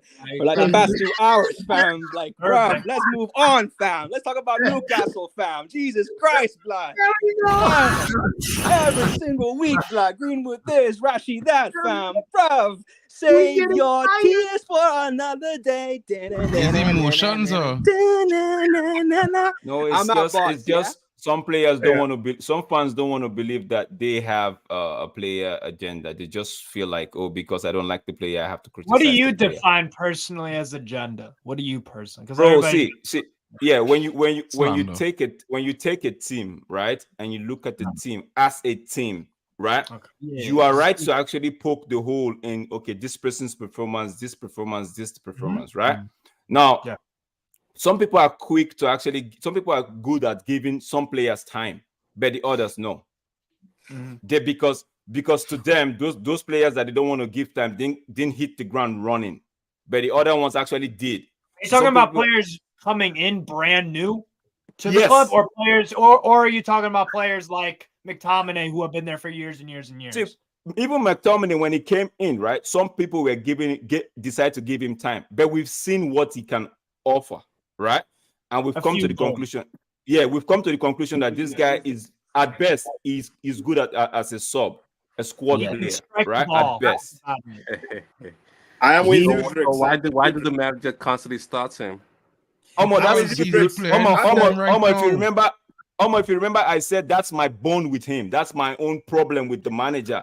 Always speaking McTominay, right? That's my own. But when you say player power, when you say player agenda, I'm saying when you keep calling a player over and over and over, like even if the player does something right, you don't want to acknowledge it. You want to actually poke a hole. You want to say, okay, but he did this the other day. But see, I like I said, I wanted this kid from Porto, this goalkeeper from Porto, right? I wanted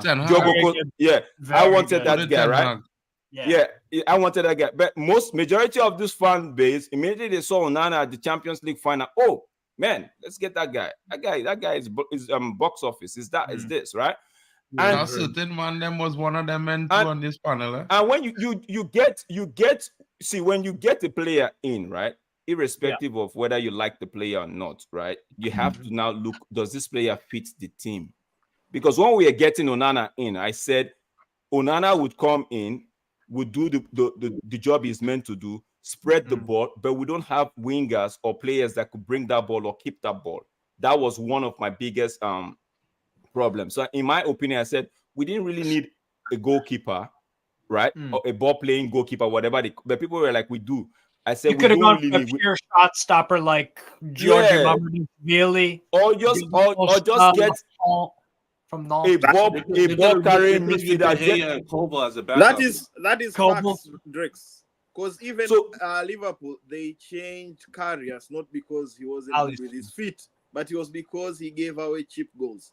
We should remember that. Shout out Karius. Yeah, well, we don't have the money to change Onana right now. So fans need to realize that. I don't know if my mic is any better or not, but Onana shit. Yeah, you get the right 100%. Yeah, Mark. Yeah, but Onana shit. I'm sorry. Yeah, okay, like I'll be honest, guys. I don't like Onana. I would have never buy him. I know the manager also wanted Diego Costa, but at the end of the day, it is what it is. That's right? exactly So we have Onana. We got to live with it for now. Because Steve, I let me ask guarantee you one guys, question. the only solution is buying there. When is the AFCON Steve, let me starting? ask you this question, Steve. When is AFCON starting? January 4th. No. Steve, let me ask you this question. Yeah, good times are coming. Do you have a player to meet up with Cameroon. Don't you have a player in your team currently that you don't like? Like you say, like no, when I mean Miguel Almiron pisses me off to the nth degree when he's in the final third. 9 times out of 10. Miguel Almiron. He's a team player. Works his nuts off. Up and down, up and down, up and down, up and down. He gets in tackles. Almiron is a team player. Total dog shit in the final third. Purple patch. And some players, some fans in my team, from my club would say, get that guy in, replace him with Anthony. Replace Anthony with him. Or so it's like that. You're not supposed to. If you like all the players in your team, kudos to you, right? But when you start poking a hole, even when they contribute their quarter to the team, when you start poking a hole, then I have a problem with it, because I'm like, yo, why are you picking at the mistake? Look at the game in the holistic. You understand? See, the thing is, Drax, I don't have anything personal against Onana. Nothing personal, obviously. But then again, I see last season everything was working. David De Gea working. Could he have given us 2 more seasons? Absolutely yes. Okay. What did it? We gave Inter free money, right? We gave Inter money and we bought this guy. Inter replaced him with a 5 million Jan Sommer. Yeah. They only spent 5 million out of the money we gave them, and they replaced Onana without thinking twice. And they don't look bad either. So all I'm saying is we actually had a team, we actually had a player who was working well, and the manager decided, no, I need a ball playing goalkeeper, and look where we are now. Last season, David De Gea won a Golden Glove. Reason. I think there were games though, crucial games that he did mess up big time in. 100% with you there, Steve. That's the problem. I remember the West Ham game. I think in one of the Sevilla games. I think FA Cup final. I think he let in a very questionable. See, the problem, Ronald, you see, we don't, like I said, priority goalkeeper wasn't a priority this season, but ask your board and the owners. They don't like to buy 5 million as a starter. They don't do it. They wouldn't do it. Yeah, but my manager stuck out for Onana as well. Bro, listen. Diogo Costa, the man wanted a ball-playing goalkeeper. Diogo Costa was in the range of 70 million, 80 million to get him out of Porto. Because he's 23, just super young. The Onana came on board, right? And it was a cheaper option, could do the same job, you know? So they went for him. They went for him. Yeah, now, but then, Drax, what I'm saying is we did not need... Drax, what I'm saying is we did not need a replacement. We did not need a goalkeeper. Yes, I agree with you. But guess what? The goalkeeper is here. The goalkeeper is right here with us now. Yes, and I'm suffering. Don't you see me suffering? You are suffering. I sympathize with you, but I'm saying when you're looking at it from look at it holistically and say, okay, they done what they have to do. The player is here. Let the player bed in. We don't have the back four we had last season that actually kept the gear. Again, the clean sheet. Okay, Drax, I'll use a logic. Wait. I'll use a logic, Drax, that you might get, right? When people say this manager is not working, Erik ten Hag is not working, sack Erik ten Hag. If we can say sack Erik ten Hag after 1.5 seasons, why can't I say sack a player after 1 season? You're anyway going to hold. You are anyway going to hold a loss. I'm not saying you cannot. I'm not, Mark. Let me just finish. I'm not saying you cannot criticize a player. Steve asked me a question. What do I, or a manager? Steve say, what do I call a player? FC. I'm saying, or a player agenda. Yeah, I'm saying you can criticize the player all you like, but when I am hurting from the fact that Onana cost us the Champions League. I've told my body, yeah, he's right there. Mark knows. I'm hurting from the fact that Onana cost us the Champions League. But guess what? You have your right. You can criticize any player you want to criticize. But when it comes to just picking on them because you feel like you're hurting from a previous game or 2 games down the line or a competition, that it actually makes you oblivious of the fact that they had their own positive part to play in the next game or the game before, then I say no, that's not right. That's not good. I'm not saying you call it on a game by game. Drax, yes, trust I call me. it on I know a game what by game. That's Drax, how I call it. Drax, trust me. When you say picking up on a player, trust me. I know this. I'm the Bruno Defense League. I fight for Bruno. I know what you mean, right? I fight for Bruno. Ask bots. He's in group chats with me, bro. I fight for Bruno every time. So I know what you're saying when a player gets picked. But when it's actual error that you see, you have to call it out. Like it or not, you have to call it out. I have a question, right? Ronald, you say somebody mentioned Anthony just now, right? And it's just my thing, right? Who? So, I know Anthony, It was me. Anthony. Oh, right. Wait, so I was just Martial thinking to myself, or right? Dos Santos? Dos Santos. Okay, So I was just thinking to Brazilian, myself, right? I don't know if it's me, if it's just me, or if it's anybody else's think this, but like since the creation of FUT for champs, fans have a different agenda on players right now because normally as a football fan, your club buy a player and he's get 2 seasons to perform. 1 season to learn the club and the second season to display himself. Yeah. But 3-4 months into a season, fans is we play this player out. No, not even that. A game. One game, you know. So no, in my honest opinion, I'm not trying to change anybody's opinions, right? But when they're trying to make these opinions seem like it's actual facts of the matter or reality of football opinions, right? I just wonder if they really, how long they're really watching football. If there's 12, because you know, like in some of the greatest players people just keep talking about Mo Salah. He was a flop for 2.5 seasons at Chelsea. A flop. Rubbish. Not a Yeah, flop. He was wait, a wait, flop. He Mark, was a Mark, flop. Mark. Yes, sir. Everyone, Mark. Wait. Let me No, finish. no, Mark. Everyone over here gives an opinion. You don't have to come back and say it's right or wrong. I'm not saying it Let right it or slide. wrong, bro. I'm just asking a question. Yeah, but you're. When was the What's the analysis question? on play? I just asking the panel, was the Yeah. average time we go and give a player? So I would know when to look for people go and say, well, okay, this guy flop at this club. Because Jack Grealish didn't play his first 9 months at City, but people didn't say he was a flop. He never touched grass. You know, same thing with Calvin Phillips. He never touched grass for 4 minutes. Answer your question before I run. Let me answer your question before I run. Yo, I don't have I've always been, I don't like McTominay, right? Not like I don't like him as a footballer, right? I feel like as a starter, I don't like McTominay. But guess what? When he scored the 2 goals against Chelsea, Papi, you remember, I was all Scott McTominay, right? Because that's how I see, that's how I take game by game, right? Now, if we have to break down the game and analyze the game, then I start poking the holes and say, okay, this guy wasn't this, wasn't that. Now, to answer your question, Mark, to answer your question, right? To answer your question, Mark, is you could give the player as much time you want, right?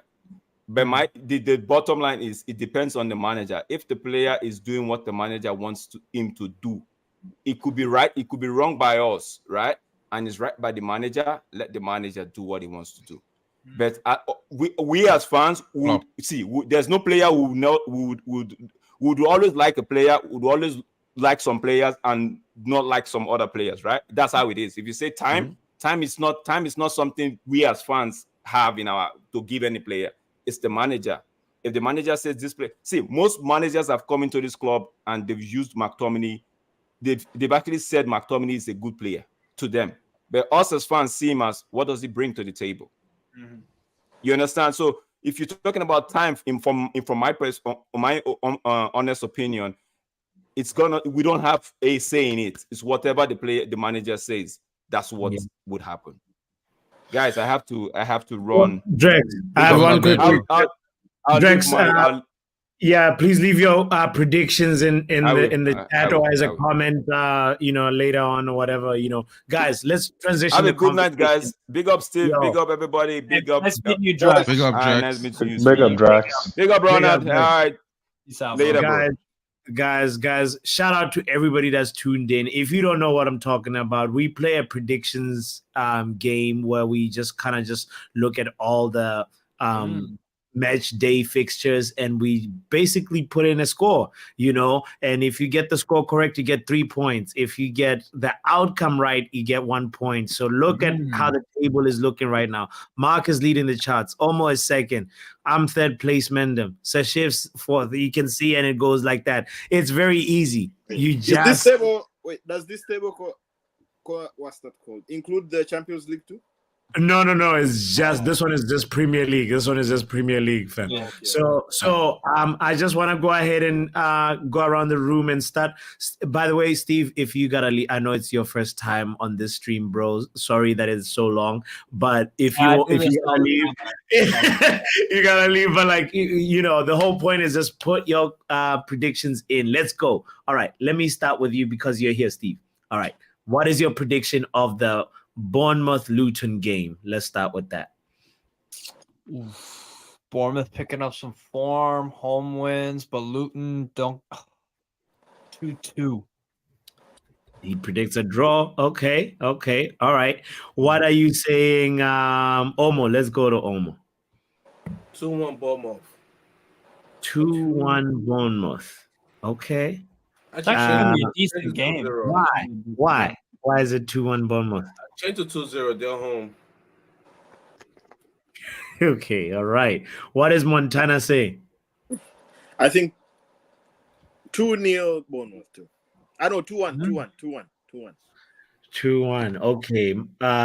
What about? Let's go to Mark. What are you saying, Mark? 2-1 Luton. Oh, 2-1 Luton.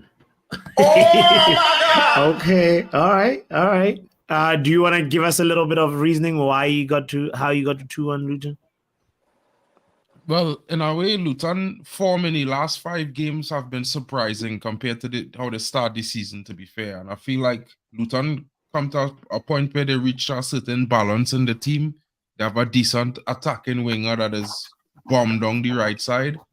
They have a striker who's very physical and is create for his team. And I feel like after playing Liverpool, Manchester United, and other top teams, I feel like they have a sense of what they need to do to keep themselves in a game. And I feel even though Bournemouth scored 3 against Manchester United, I feel like they're not a great team. They got the chances and the half chances in moments and they took them. If any team do that, they will win a game. But I still feel like Bournemouth would struggle against a team that real compact and physical. Do you agree? Go ahead. Yeah. I was just gonna say, I think I liked Andoni Iraola at Rayo Vallecano. He's a very good coach, and it took a minute. It took a minute for him to implement the style of play at Bournemouth, but it's working now. You can tell they're a very well coached team, right? You don't go to Man United and win 3-0. I know you guys were awful on the day, but they had a game plan. They executed it to very, very high standards. So.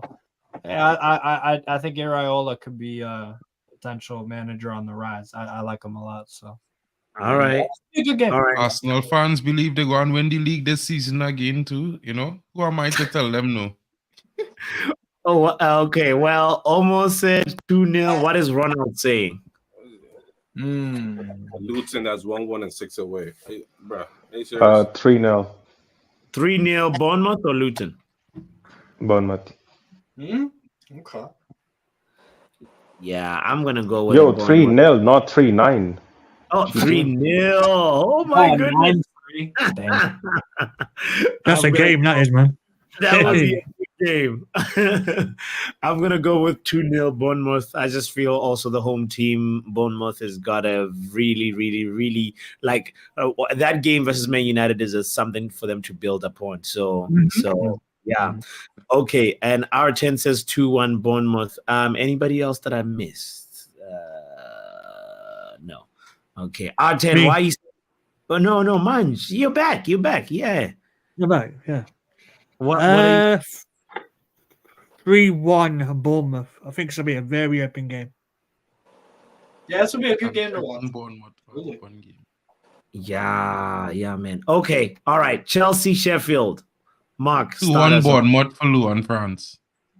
2-1 Bournemouth. 2-0 Chelsea for the Sheffield game. I actually think Sheffield gonna draw with Chelsea 2-2, in my opinion.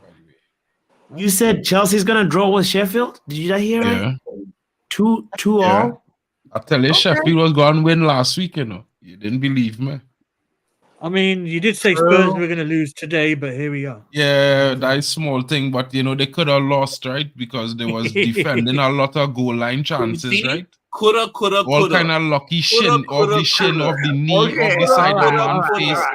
All right. What have I started? Let's keep ball, baby. Give my 1 point. You still at the bottom of the table, bro. Sit down. And ball. And ball at the bottom of the table. I at the top. Remember that. Shot fired. Okay, what are you saying, Steve? 2-1 Sheffield United. 2-1 Sheffield United. He says, all right. Chelsea's gonna lose. We will be there. Watch Chelsea play lately and predict them to win. You're a brave soul. That's all I gotta say. Seriously, I'll be a brave soul. Seriously. What is Montana say? I think that's 1-1. 1-1 at the bridge. Ronald, do you agree with this? 3-1 Chelsea. Yeah, put some respect on Chelsea name. Thank you. Omar. Why? Why? Why are we doing this? Put respect on a team that's collected 39 points in the 2023 calendar year. Put some respect on what? No, here's the thing. Like Chelsea, for me, my feeling on this game, if Sheffield sit back and really do the low block, then Chelsea are not going to have a chance of like actually winning, you know. But if Sheffield bring the game to them, then Chelsea might actually, you know, have a chance of scoring like maybe 1 or 2 goals on the break. So that's for me. I'm gonna go with like 1-0 Chelsea. You know. I'm going 2-0 Chelsea. I'm not gonna bet against Cole Palmer, a better midfielder, better 10. Okay. Cole Palmer. 2-0 Chelsea. Cole Palmer is Okay. a better 10. Yeah. All day. And if they get a penalty, Palmer is probably burying it. Okay, Man, what are you saying on that one? This is a very reckless prediction considering how crap Chelsea are. I'm going to get 3-0 to Chelsea. Damn. 3-0 Chelsea. Wow. Wow. Okay. Reckless, man. I'm telling you. We'll be there. R10, you in here? What you say? 2-1 Chelsea. 2-1 Chelsea, he says. Okay, 2-1 Chelsea. Okay. Let's pull everybody that's here a little higher. So okay. Who else? Luan. Did Luan put a comment in there or no? Let me know when Luan. She said 2-0 Chelsea. 2-0 Chelsea. All right, let's move on to the next one. What about 2-1 City? City Palace. Yeah, I've got that one. Yeah, Luan went 2-1 City as well. Okay, so 2-0 Chelsea. Okay, and Steve said City Palace. What did you say? Oh, 2-2. What? At the Etihad? Palace actually have a decent record at the Etihad. They actually have a true. Vieira had his number last year. You're right. City aren't in the greatest of form either. Let's not get it twisted. No Haaland either. So 2-2. All right. What does R10 say?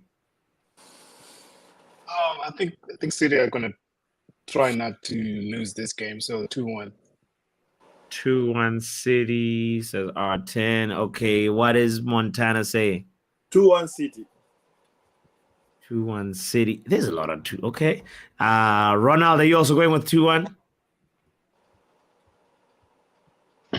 3-1 City. 3-1 City. Actually, 3-0 City. No. They're not even scoring, says Ronald. Omo, do you agree with Ronald? Of course they're not scoring. What made you think they're gonna score? City need a clean win, and this might be the game. 3-0 and they're home.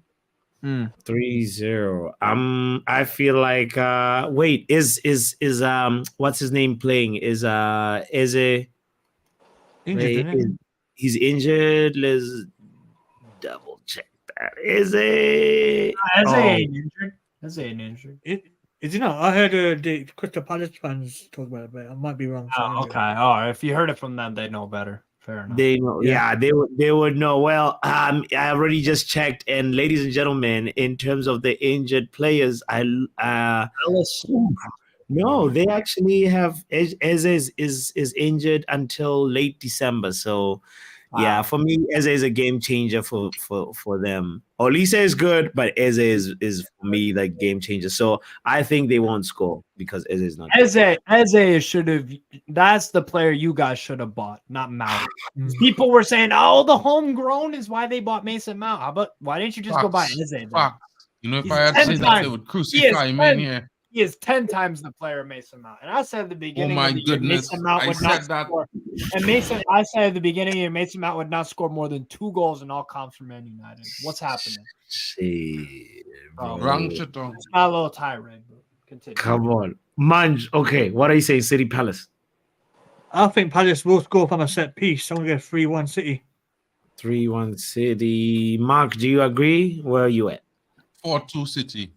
Palace 4-2. 3-2 City. 3-2.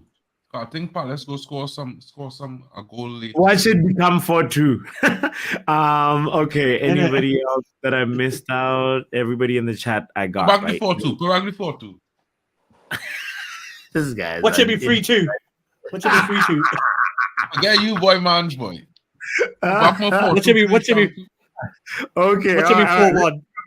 Newcastle versus Fulham. Let's start with you, Munch. Let's start with Munch. Newcastle, Fulham, 3-1 Newcastle. 3-1 Castle. All right. Flip that score for me one time. Flip it. 1-3 says Mark. All right. Fulham is gonna win. 5-0 FC is gonna keep scoring. Omar, what do you say?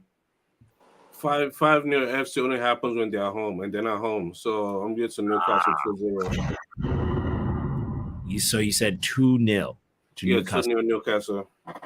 Mark, you didn't change your mind? No. Ronald, how are you feeling about this one? Trippier is injured, no? Suspended. He's banned. Suspended, yeah. One no chance creation. Also, they have the great Lewis Smiley. What? The great Lewis Smiley. He good, but he don't hold a candle to Kobe Mainoo, bro. Like, 2-1. Botswana happy. 2-1 Fulham. 2-1 Fulham, he says. Okay. All right. Montana, where you at with Newcastle? 3-2 Newcastle. 3-2. What is R10 saying? This match favors Newcastle, but I see a surprise from Fulham 2-2. Really? Steve? 1-0 Fulham. Oh, whoa. Really? I call it Botswana Papi. Wait. I call it how I see it with my team. We ain't Wait, Botswana, what did you do with me? I don't What was my prediction? in this damn game. Why should You said 2-1, Ronald, right? I said 2-1 to Fulham. 2-1 Fulham, not 2-1 Newcastle. Oh my goodness. Okay. It could happen. You don't know. Yeah. Okay. We'll revisit this. I'm gonna go 2-1 Newcastle. So okay. All right. Steve, can you please lend your point on why Newcastle is gonna lose to Fulham? Because you're a Newcastle supporter, we really value your opinion on this. Sure. So I mean, I just don't have any confidence at all, just based off the recent results. Scoring's been a big issue. We haven't been putting our chances away. Fulham also been defensively very good. Keeping clean sheets lately, smacking goals around for fun. I just see it as one of those days in the office where, first half we could go pedal to the metal, not score. And then Fulham give him that one chance, and I could see him dispatching it. So hopefully I'm wrong, but yeah, I think it's gonna be a frustrating day in the office. Honest to God, bro. And that's why I said 2-1 to Fulham. Now you want to make everybody change their score. Huh? Hold up. I gotta think about it. Do I want to bet against the great Andres Pereira, which is better than Bruno Fernandes? What's that? Andres Pereira. Conversations. Make it. Some men are desperate, Botswana Papi. Yeah, I know, Ronald. I know. You know what? Some men are desperate. Papi, They will say that girl's Nyash is amazing when she has no bunda. You see, this is the problem when they start taking shots when they have no facts. I like Lewis Smiley, the young youth. So Okay. I have people playing the youth, so I'm gonna bet on Lewis Smiley. All right. Let's move on, man. Let's move on. Burnley Everton. Steve, you got it. Let's go. Probably 2-1 Everton. I hate those guys. 2-1 Everton. All right. Let's What R10, what do you say? 1-0 Everton. Why? Burnley have a lot of injuries. Okay. Yeah, and Everton, I think they won the last game. They probably, on a good. Yeah, run. they did. They beat Chelsea 2-0. Yep. Thank you for that. Yeah, that's a little bit more. Everybody beat Chelsea 3-0. Thank you. Look at the injury list. Burnley on the left and Everton on the right. And Yeah. Arjen, I like how you get to your guesses. Let's hope that they are actually correct. Okay. You know, keep it on that screen. Scroll up real quick. I want to see something. Okay. Scroll up What do real you- quick. Real quick, a little bit more. Right there, number 37, the great James Garner. Yeah, I'm betting on Everton 3-0. Number 37, the great James Garner. Another average player. Everton on midfield today. This fella love English James tax, bro. Garner, he's the 3-0. This fella love English tax. He's paying English tax for everything. It's not about English tax. It's about a bro, baller. James Garner He's is a average baller. shit, bro. He is a baller, not an English tag, a baller. He is average. The Danny Bell was better. He's a decent player. He's The better than Danny Everton Bell was today. better by far. Levels. Decent player. Decent player. Guys, relax. Guys, please relax. Omo looks at the game differently. Please relax. Omo looks at the game differently. It's okay. Everton. We'll be here. We'll be here after the. I go in for Everton win too, fellas. Everton 2-1. win 2-1. Okay, 1-2. What does Man say? I'm gonna match it 2-1 Everton. Are you trying to just copy Mark? No, because I wrote these down about 6:30 today. Okay. What does Omo say? 3-0, James Garner. 3-0 James. Okay. Ronald James Jr. Garner gonna get sent off. James Garner get sent off today. Right. What's gonna get a red card? Ronald, what do you say? 2-1 Everton. And James Garner would not score because he's a bumbucklad guy. Okay. Big up, 2-1 big up. Everton. 2-1 is so popular. What is going on here? Okay, I think it's gonna be Yeah, Botswana Papi, make it 2-0. Botswana Bongo not scoring. Make it 2-0. Okay, 2-0.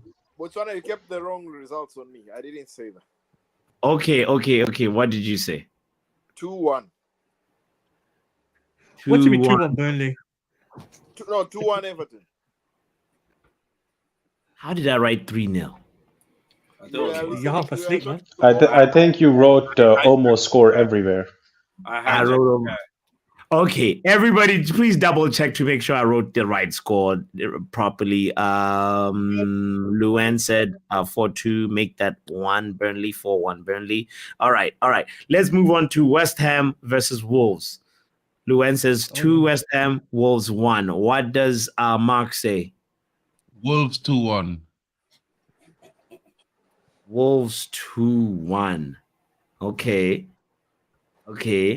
What is Man saying and why? West Ham 2-1 because they're home, innit? Yes. Makes sense. West Ham 2-1. Omo said yes, and I think he agrees with it. Is it 2-1 Omo? No, wait a minute. It's gonna be a 2-0. 2-0 West Ham. Hold up. Wolves is they like to score. So wang. probably 3-1. 3-1. Yeah, Wolves like to score. They like to get a goal, even though they lose. They just get a goal. So 3-1.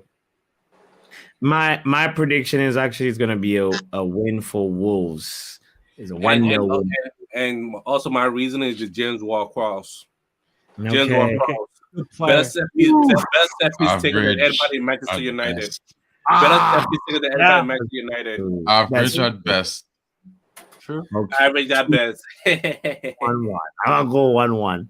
Okay. Kudus will probably score. Ronald, what are you saying? What are you saying about West Ham versus Wolves? Yeah, West Ham 2-0. West Ham 2, Wolves 0. Actually, Okay. I'll go 3-1 as well because I just remembered their right wing. Yeah, 3-1. What's that right wing? Tell us. What is it? That what's his name? Ching guy. That guy is always on the scoring sheet, bro. Yeah, that guy. Wang Hee-chan, yeah. That That's why guy's I good. say That Wolves guy's good. gonna win because Hee-chan in the team. Better Okay. winger than anybody in Manchester United. Montana, what are you saying? Oh, not everything is about Manchester United. Get over it, bro. Nah. Pissing me off. Everything is Manchester United. It's my Bro, reason for my pick. was your marriage at Old Trafford? No, relax. You think you get mad all Do you you do want? your laundry? Do you do your laundry? Your You oil? get mad all you want. That doesn't change the fact that he's better than all our wingers in Manchester You United. did laundry in the penalty Yeah, area. you don't have to say it. Okay, Not let's go everything on. is Let's about go on. Manchester Who's next? United. Who's Guys, No next? one does it apart from you. When Irritating. he need more at the end of the season, we go Who's laugh. next? Let's keep going. Let's keep going. I Brentford think Villa. Montana is next on West Ham Wolves. Please. West Ham 2, Wolves 1. West Ham 2, Wolves 1. R10. Did West Ham hold 5 last week? They lost, right? Yes. I Away think then. they lost. Oh, it was away. All right. I'll just give him an edge. 2-1 West Ham. 2-1 West Ham. And Steve? I'll go 1-0. West Who? Ham. Hammers. Okay. Papi. All right. Papi. Yeah. I want to make. I think this Brentford Villa game. I think it will be a draw, but I want to change my Chelsea score to Chelsea losing 2-1. Hey, someone's on my damn side with that. Thank you. Jesus. All right.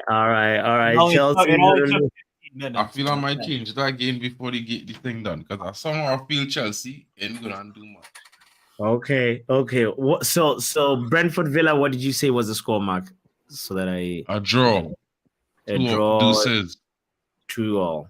Okay. What is almost saying about Brentford Villa? Come on, that's so quick. Either way, I don't like Burgundy team, and either way, it's gonna be Villa win because of hold on, there gotta be a reason. There has to be a reason. My reasoning is John McGinn that carries Scotland because McTominay is shit, and Leon Bailey is a better winger than everybody on our team, and Ollie Watkins works to get the ball in the goddamn net, and Yuri Tillman is a better 10 than Bruno Fernandes. I'm done. Send Ben for that bullshit. Send Ben for All that right, shit. I can't believe I dropped a bomb for that. Send Ben for that shit. Tillemans, bro. Yeah, I think everyone. I think everyone agrees. No, everyone agrees. Almost for the streets. So my score will be 3-0. I like this. Aston Villa. I don't like Burgundy teams. Watch United I get a think we burgundy can- kit out. Watch. I think we can all collectively agree. Almost for the streets. He likes every club apart from Manchester United, but supports Manchester United. Okay. He's a Liverpool fan. By the way, my favorite club is Manchester United. I love them. Okay. Ramos is a Liverpool fan. Let them get out. Man saying he love Newcastle United. Eh? I love Newcastle too. I love Newcastle players, but my players get them out. Okay. Almost. So, what did you say for Brentford Villa? Let me get the score. Villa 3-0. Brentford who? You don't have a striker. What are they doing here? Don't waste my time. Villa I have Ryan and Burmo. They got Wissa though. Burmo. And Wissa. What are you saying, Munch, about Wissa? Is he gonna get a goal? Villa's away record ain't that great. But I think it's time for them to correct it. Only a 2-1 to Villa. Okay, let's just post in scoreline. West Ham 2-all with Wolves. Burnley 0, Everton 3. Brentford deuces. Chelsea 3-0. Deuces. 3-0. Okay.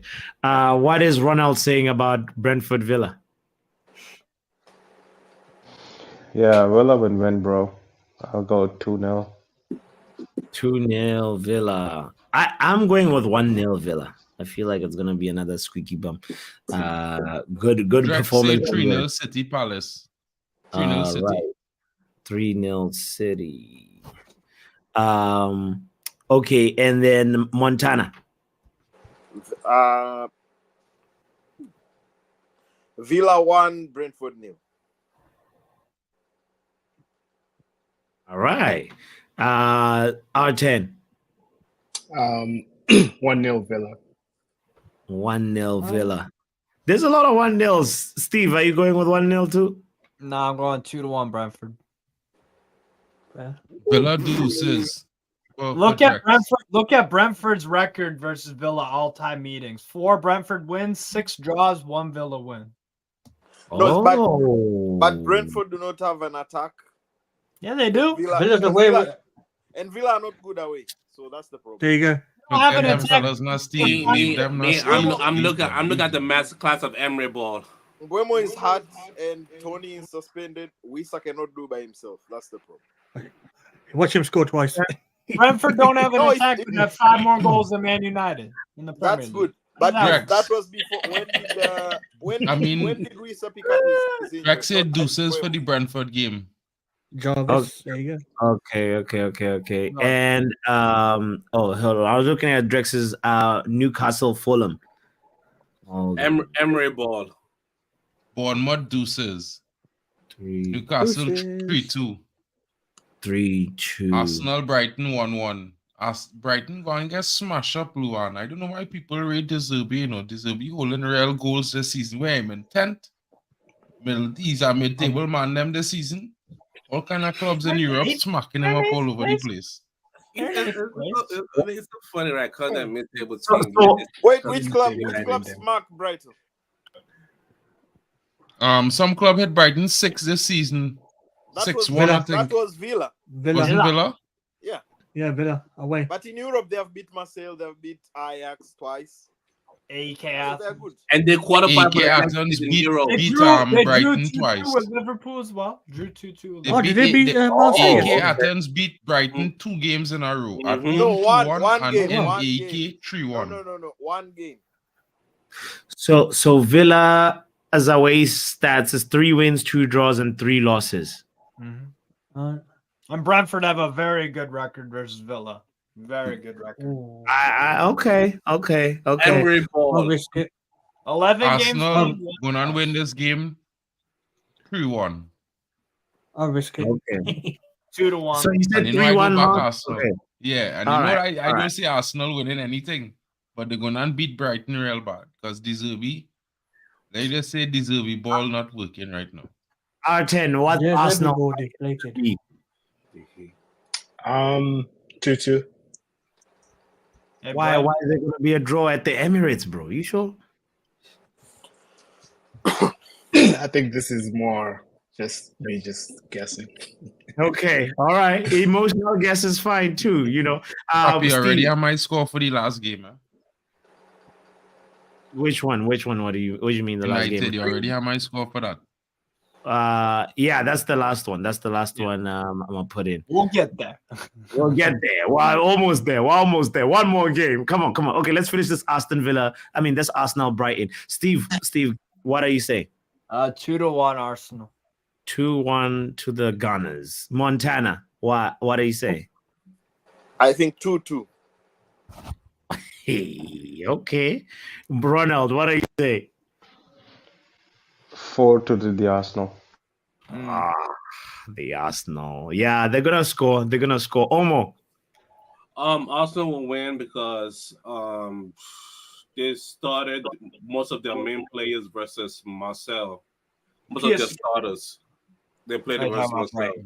So I'll give it to Arsenal 2-0. 2-0 Arsenal. Yeah, because Odegaard is a baller. Those easy cutback. The ball. Shit, bro. He's a flop. He ain't balling this year. Odegaard ain't balling this year. Let me use my reasoning. Odegaard is a baller. Flops. Odegaard is a baller. He's a ram shit song. He can't take Norway to the Group 3 and Nations League. Come on, even Trinidad in Group A. Just because you have a flying condom as a display picture doesn't mean you say the truth, bro. You yap whatever you want to yap. You're not in Europe. Are you in Europe? No, exactly. You're not in Europe either, bro. What are you talking about?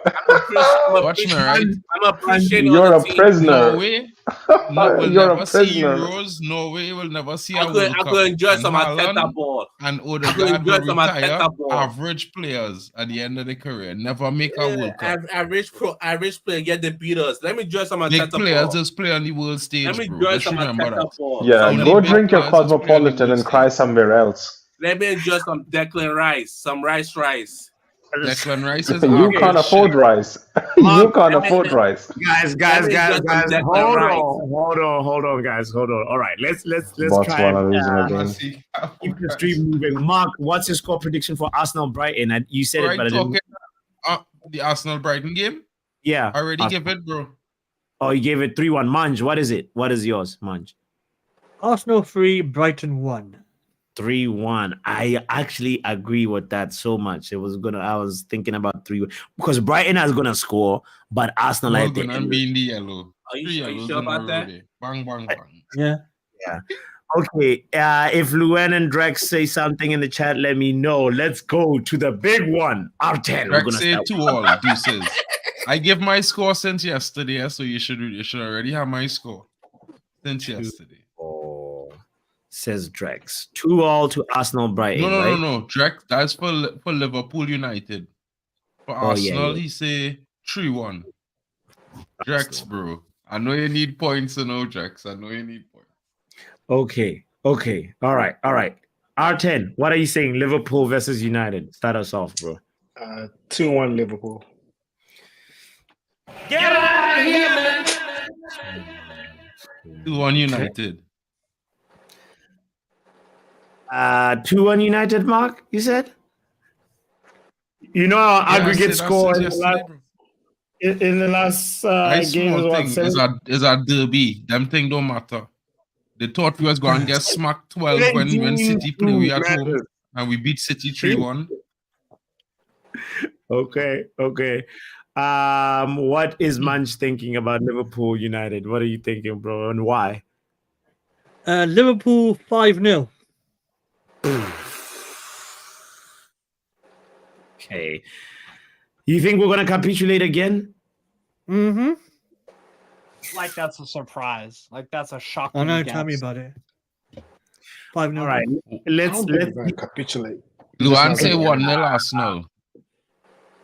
1-0 Arsenal. Who said that, Luan? Yeah. Oh, okay. All right. 2-1 Arsenal. 2-1. 2-1. All right. Let's go to Montana. Let us know how your prediction and how you got there, bro. 2-1 Liverpool, just because I don't think we are capable of putting the effort to get a result. We don't have the capacity. Yeah. Does Ronaldo agree? It's not looking like it. No, but as I told you the last stream, the level that we need to play every game to get consistent result is the Chelsea performance. I can't see the team doing that every week. So that Chelsea performance was not great. It was average. What game are you watching? The effort was I haven't seen it all season. That was the effort. Got it. That's the effort. If that game, even if we would have lost, I wouldn't have complained because the effort was there. Okay. Whoa. You wouldn't have complained losing to that Chelsea team. No, what I'm saying is the effort was there. So if we would have lost from those chances that Chelsea had, Oh, they would have complained, man. I wouldn't complain. But the effort, we haven't seen it even in the games that we've won away at home. The effort is not there. So that's the thing that I'm saying. There's no effort. Okay. Yeah, that's the problem. We'll end with Ronaldo. What is almost saying? Oh yeah, you want happiness? You're gonna end with Ronald? Sure, no problem. You can end with Ronald and get your happiness. You know I wanted to end with Ronald. Let me give the bad news right now. Trent is better than all our right back. Van Dijk is better than all our center back. Alisson is better than Onana. Salah is better than all our front three put together. So I'm not going to include Diaz. I'm not going to include Nunes. I'm not going to include Jota. The whole midfield is better than our midfield. Wait, the midfield is better than our midfield. We are not good. We are not good right now. We're about to go there and get smacked again. You go away. You're leaving your house. You're leaving your safety quarantine to go to Anfield. Remember what happened the last time you went there? You ate 7. You ate 7. You ate it. You ate 7. 7. 7-0. 7-0. 7-0 with the starters. 7-0 with starters. 7-0 with starters. And you're about to go back again. You know what? You know what I love about Liverpool? They don't slow down. They don't slow down. They're gonna keep punching you while you're in the grave. They're punching your casket. Yeah. They'll take a piss on it. They'll take a piss on it too. Like, there's no mercy in them. And you want to go over there and get a goal? You're gonna go there with Scott McTominay. Who are players? Who are striker? We have no striker. We have no midfield. We might as well just listen. Our best bet is to forfeit the game and get a 3-0 loss. Just forfeit it. You don't have to show up. Let the No, fans. I'll take that. Fans I'll be take that upset. scoreline right now, man. I'll take that Just 3-0. forfeit and get a 3-0. Because you could they get a 5-10-0. 10-0. By the score. 10-0. 10-0. 10-0. I said what I said. Put 10-0 there. Not 1-0.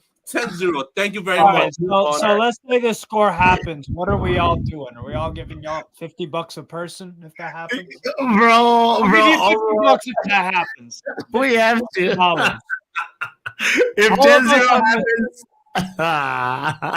It is. It's going to be 9-0 and Salah's going to miss a penalty. 10-0 will not happen. Trust me. No, yeah. We won't- Realistically speaking, 10-0 will we not won't happen. It'll be 5-0. 5-0. Sir, I'm not changing my score. I said what I said. Lock it in. Lock it Okay. in. Final It's answer. in there. Final Okay. answer.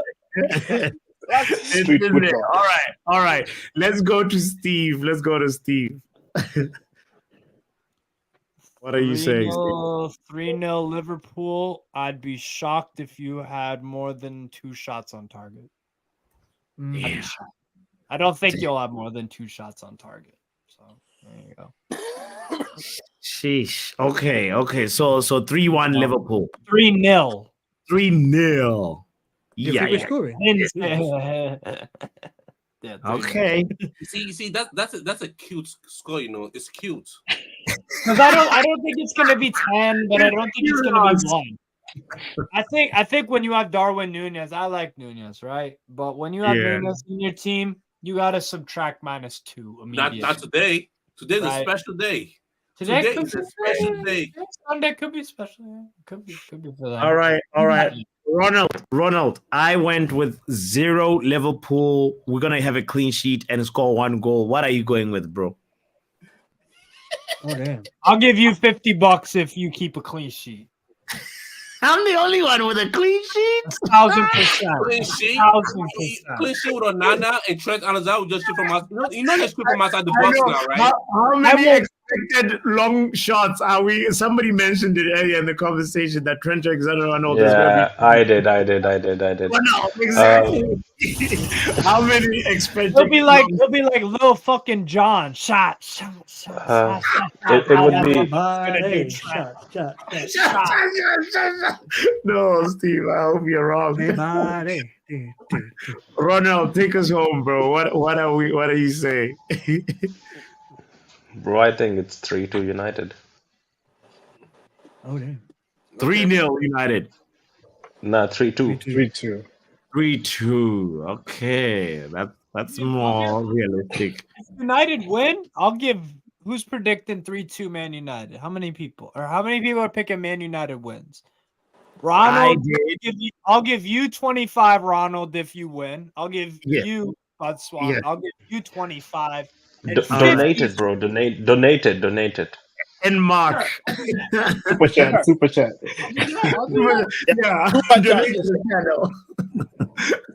1-0 is jarring. That is wow. I'm gonna stand with chest and say clean sheet is coming, guys. You heard it here first. 3. Did Luen say 7 up or 3?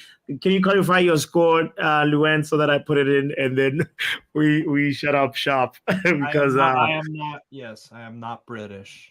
Yeah. Oh yeah. But to say, but what's what if we do like support Manchester United and then say we're gonna lose 10-0? That's mad, you know. Right. It's just it's being honest. It's how he feels. Are you a good team? Are you a good team? That's my question. Are you? What do you mean? Are you? What do you mean? Are you? Are you not a United supporter? Are you gonna answer my question or be quiet? You will not just be quiet. I am answering your question. Okay, are you not listening, dumbass? What is my answer? What is the answer? Oh, here we go. Are you a good team? Because you didn't leave Europe. We are a decent team. We are playing a team who's in Europa League. Oh wow, we're playing Team Europe. Where did Liverpool finish last season? The last match didn't use the strongest team. These guys. Where did they finish last season? These guys are top of the league. You're talking about what happened last year. Exactly. You talk about the past. Tell me about it, Steve. Yeah. Yeah. Well, Bro, we'll still win. Big up because to a lot of managers have said when it comes to this game, form goes out of the window. Okay. Okay, so for okay, I hope okay. so. All right, let's move on then.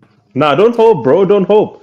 Go shake your Nash for Man City and Arsenal and them men, bro. Go shake your Nash. Meaty Nash. Go. That's why they're in Europe. I love Europe. I shake my yams for Europe all day. You give me Europe, I shake yams Yeah, all man day. shaking Nash. You, bro. I just can't give me Europe, but you want me to. Hey, It's real. monetization, guys. guys. Jarvis says Butterfingers will be busy on Sunday. 4-0 or worse is expected. Will we be disappointed? Don't know. Most likely not, because my expectations are at an all-time low at this point. Okay. Jarvis says 4-0 is what we will be conceding. Luan says we'll be conceding 3. I like that 4-0. Let's What's put one happy? Make my prediction to be 2-1. Change it to 2-1 from 3-2. 2-1, Ronald. Okay. All right. But to United, okay? All right. 2-1 United. Okay. Jarvis says we losing 4-0. Jarvis, if we lose 4-0, you get the 3 points. And people already are 1 point up already. Box, Luan, Manj, Omo, and I.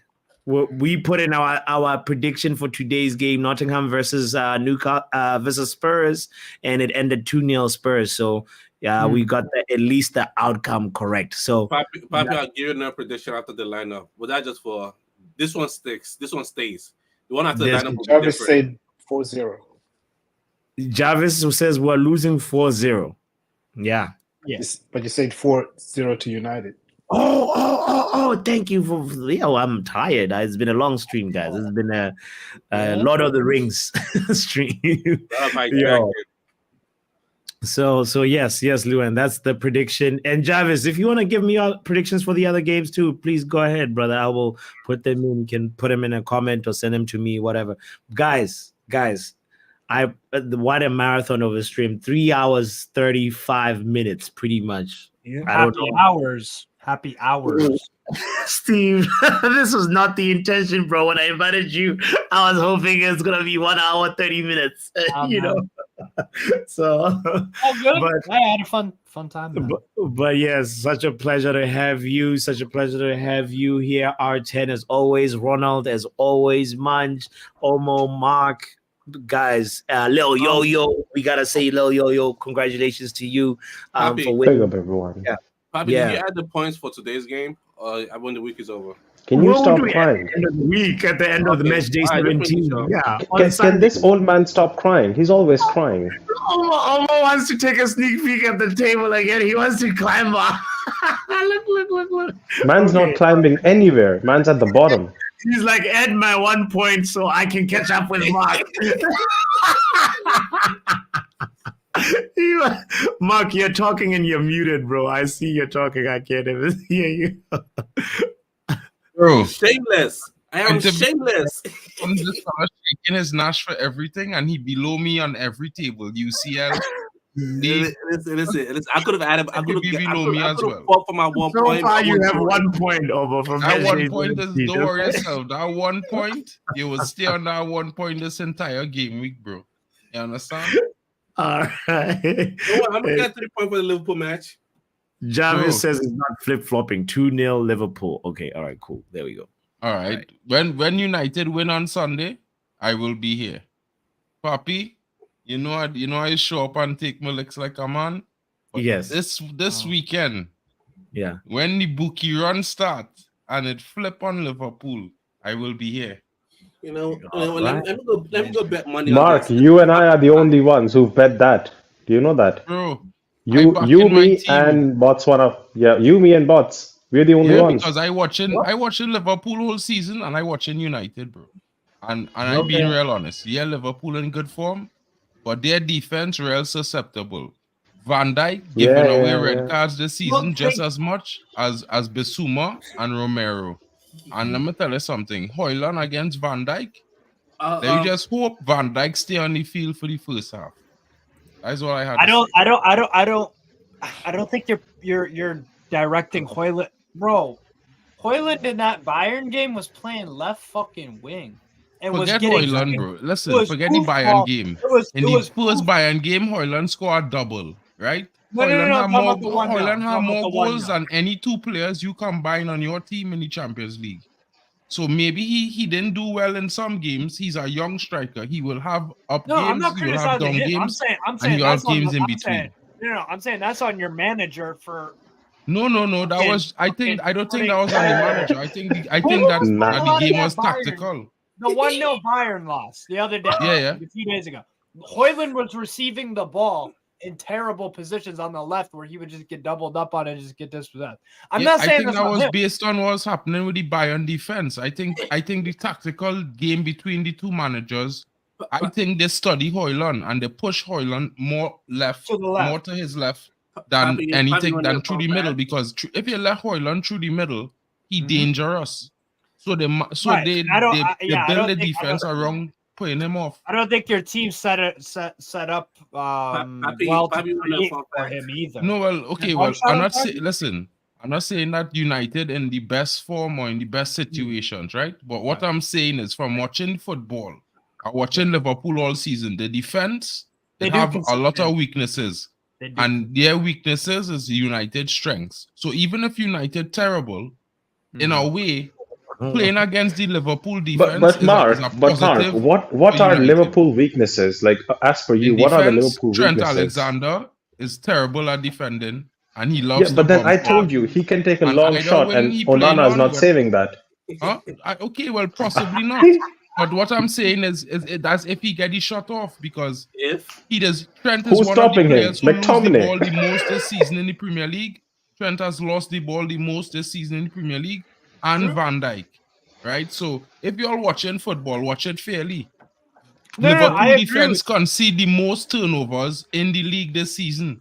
So at the end of the day, yes, Liverpool have a strong attack, but they have a weak defense, and their weakest links playing to our strengths, because Trent bombing forward, he could get beat by either Garnacho or Rashford because they have pace, and Van Dijk is a bit shaky this season. He gave away a red card, but it was rescinded but Mark, because he had the a thing foul is, on Endo. Mark. So what I'm saying is, him playing against Hoyland is dangerous for him. Wait, because Mark, he is McAllister susceptible. injured? Is McAllister injured still? Is he still injured? McAllister. Think so. So McAllister is Hendo's injured. playing. So Hendo's Endo. playing midfield. Endo.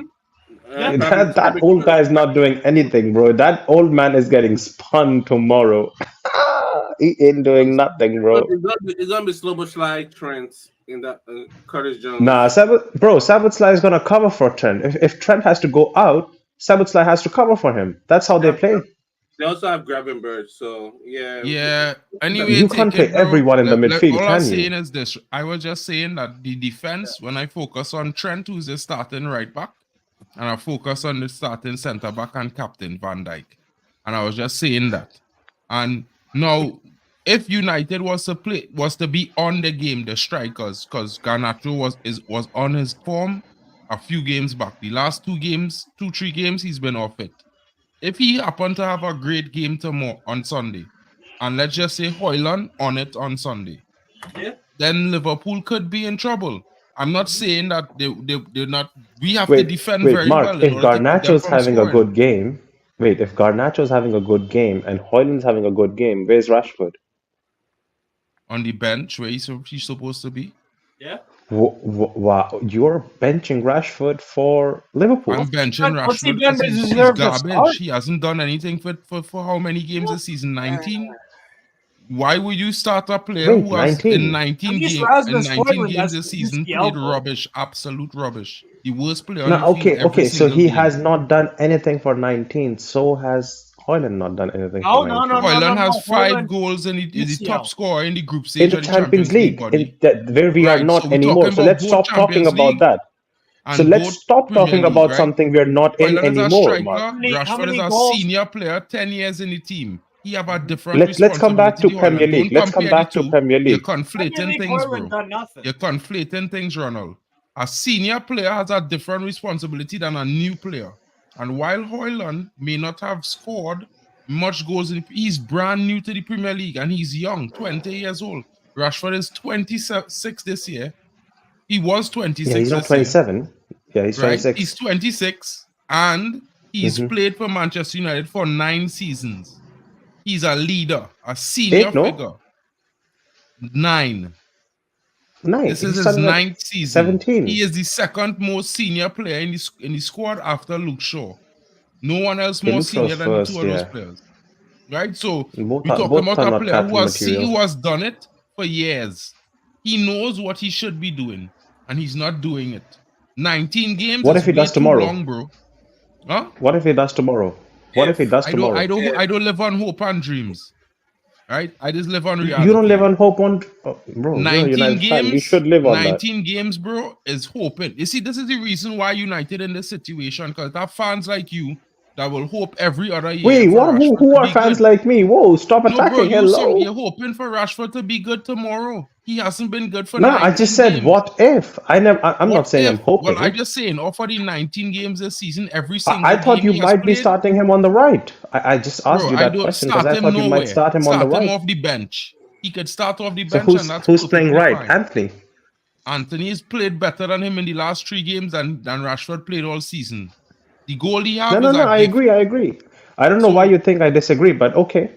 Well, you asked me why I benching Rashford, so you had to disagree to ask me Yeah, why I benching him. I just I asked benching you him a because his question, form bro. has been Like, terrible. 19 games was fair enough for enough. me to say, well, sample size. No. Sample size is there for a lot of players. I agree. Yeah. But right now we have Garnacho, and Some let me say, some if get we was to a give some get a Garnacho chance sample of. size out of 5 games, he's the better player in form in the last 5. No. I'm not disagreeing. I say Garnacho. Play Garnacho on the left. I was Right, thinking of and we play something else, Anthony on the but right. that was just me. Yeah, I think I just saying from perspective that we could possibly be dangerous because of those certain factors. Other than that, the game up in the air, Liverpool is the clear favorites, and that's just how it is this rounds. Like, you know Football what I is mean? a Like, funny game. That is what you do yeah, have to and then it's you know weird, when I would most definitely bring Rashford off the bench, either for Garnacho or Hoyland, regardless. no matter, he could come off the bench once he not started. Maybe he can start. You never know. Eric Ten Hag does a madness, bro. Well, if he start him, well, that's Eric. But I just saying what I would do. You know something weird. I had a dream last night for some reason. I was watching a game. Bro, I have it every night. And it was playing, and Onana, bro, I kid you not, in this fucking dream I had, I forget. I was watching the game, Man United were in it. I just remember this vivid memory of Ten Hag being like, "Yes, Onana captain," and then I just woke up. I was like, "What the fuck?" You had it, bro. Okay. I'm serious. Wait. Steve, have you ever seen something crumble? Quick. Have you seen quicksand? Yes. This man will fall faster than quicksand. Some certain buildings. Bro, this can't be the captain. Never in my life. Some people are saying Scott McTominay can be the captain. I don't even agree with that. Would you have Onana captain or McTominay? That's the question. Who's going to become captain Sunday? Let me be real, bro. Let me be real. Are you going to go with hierarchy or? It's not that big of a deal. It's not even a talking point. Like, who cares? Like, what impact that really having if we have a captain or not? It don't matter. It really doesn't. It's not going to make the team better or lesser. If you don't have a captain of a ship, you think that motherfucker's gonna? Yeah, but many teams just play games without captains on the field. You don't know that? There are plenty teams with the club captain is be on the bench. Yeah, but there's gotta be at least one captain. Was like, that? Mark. Wait. Hold on. Games he was on the bench last season where Chelsea was. Hold on. Mark, please tell me. You've seen football for so many years, right? Because you say it proudly, as if we haven't. But which last Manchester United team have you seen played without a captain? Well, I wasn't talking about Manchester. I was just saying in reality in football. I was talking about in football in general. It had plenty big teams. Are we talking about my school team? A captain on the field for a game or two. Are we talking about our school teams? No, I'm talking about big teams. Like, okay, like which let's team? be real. who the captain gonna be is the biggest talking point of the matter. Like if it's like it gonna make the team win or it gonna make the team But it's lose. an important aspect of a team. It's Come an on, Mark. You have to give it to it. Like, bro, it shows when Bruno is not there, who's the person that actually Yeah, it's is just a question. Like if well, okay, but we don't know. So it's like no one knows yet. When the man who you want it to be, I don't know. Because honestly, Maybe- on the field, the only person I could see being the captain right now on the field is probably Johnny Evans or Varane. Honestly, I wouldn't put Scott McTominay under the captaincy. I'll be honest. Before Scott McTominay or Onana, I will give the captaincy to Diego Dalot before them two. Why? Definitely Varane and Evans are captains, but if they both are not available and I have to choose one in the crisis we are in right now with no players on the team, if you look at hierarchy, Diego Dalot gets it before them. Even Luke Shaw there. Yeah, but boss, Luke Shaw is not confirmed right now, is he? Luke Shaw can't be captain anyway. He don't have that in him. He's one of those players that suck manager because he played rubbish. He was part of the team that get dropped 4-0. Like I would give the I would give the captaincy to Diego Dalot above Rashford. Of course. Of I have a course. fun fact. Guys, don't about want to Luke- go, I yeah, have but catch you guys next time. See you in a bit. Peace Have out. a good I have one, a there, fun man. fact- See you, I have a man. fun fact about Luke Shaw. I found this out the other day. Guess how many Premier League assists Luke Shaw has in his career? Take a guess. How many? Is it 7? No. 117 or something like that. 12. No, 17. 17. Over Hey, you 10 were saying seasons. I swear it was like 100 because he did in the club 10 years. Nope. Yes. Man, always 17 talking Premier about Luke League Shaw assists. crossing like if he's Shawberto Carlos. So 17 Premier League in 10 years. For context, Kieran Trippier has 7 already in this season. Wait. What's the fun fact? I missed the fun fact. What was that? Can someone repeat it for me? That again. Say that again. No. Please, I want to hear. Starting from start, Serious, please. too. I'm not even like joking. Luke Shaw in his whole Man United career in the Premier League has 17 assists. 17. And this guy is apparently a fucking amazing fullback, and he's so offensively gifted, and he's an amazing crosser of the ball. And he's Wait, who's saying that? United fans? What? Bro, you to talk to them, United fans, not us. We're not those ones. No, I was just a fun fact. I didn't insinuate that you guys were rating Luke Shaw. I don't think any of us were Fun rating fact. Luke Shaw. Nah. Don't give us those fun facts, bro. That's the Wait, same. why is Vibes FC pissed? I just saw Ronald, I understand, but I'm just glad, right, that Steve said what he said about Luke Shaw, because when I tell man Luke Shaw deserves to be sold, man, they say Luke Shaw is the best left back at the club. Bro, we sit That's with all I people want at the to table How who many say assists- McTominay can be the captain. How many assists do you think Luke Shaw had last year? Probably like 2. 2. Yeah, based There on you what go. you said. Yeah, it's true. No, yeah. but I know for sure he had like about 2 because it was one to Rashford, and Wait, the other one was okay. Hold on. This context. Wait. Hold on. This context. So, Steve, you're asking a question. Last season, how many assists did like Luke Shaw have? Yeah. Please tell me the one who had more than him at Manchester United. Fred. Bruno.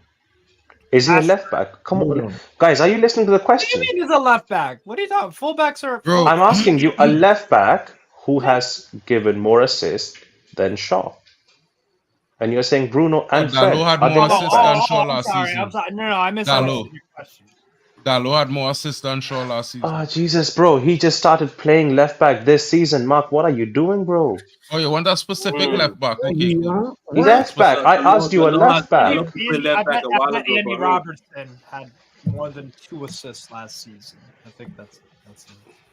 Zinchenko probably had more. We don't have quality in our team. Let's just whatever we have, we have. Things we can sell and move on, we should. Luke Shaw ain't going nowhere. Luke Shaw needs to be sold. Onana still has hope. Yeah, Onana still has hope. Yeah, you want to be. He has comps from Inter that work. By the way, Trent Alexander-Arnold has 23 assists in the past 3 years. Just for a proper Bro, like, right back. now you're being Alexander ridiculous. Can defend though. A proper inverted right back. He's defensively a blunder. Yes, he is a blunder. He's a blunder, but he gets you assists.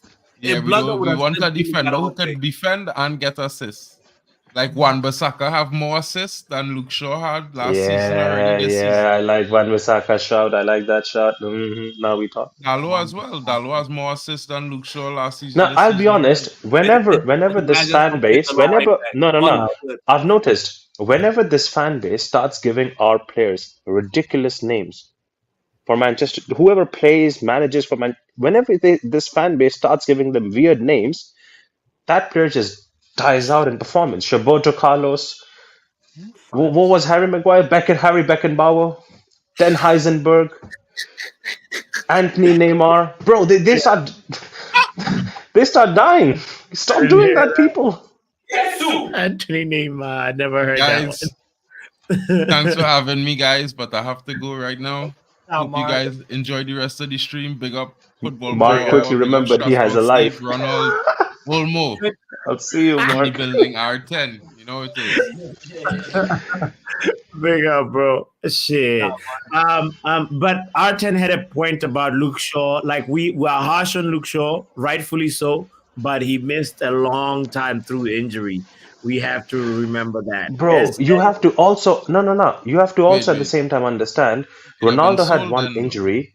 That man went from left wing to a striker. Close the stream. Right? Close the stream. I'm not gonna let no Ronaldo. Luke Shaw. I will not allow a Ronaldo. Bro. I will not let you speak Ronaldo. I will not let you speak Bro, Ronaldo. you're the only one who's getting troubled. I will not let You're the only one who's getting troubled. I'm not even talking Ronaldo. Are you stupid? Stop, guys. Wait, Omo, are you stupid? I will not allow you to speak Ronaldo. I will not. Everyone, be quiet. Let this man talk. Ronaldo. I will not allow you to speak Ronaldo. Why? Say one more time. Say one more time. I will not allow you to speak Ronaldo. I will not allow you to speak Ronaldo. I'm not allowing it. I'll give you your treat later on. Now, like a good boy, sit down. So, Steve, what I was saying was that Luke Shaw had an injury where his. I'm talking about Luke Shaw. Are you dumb? Take in the head, retard.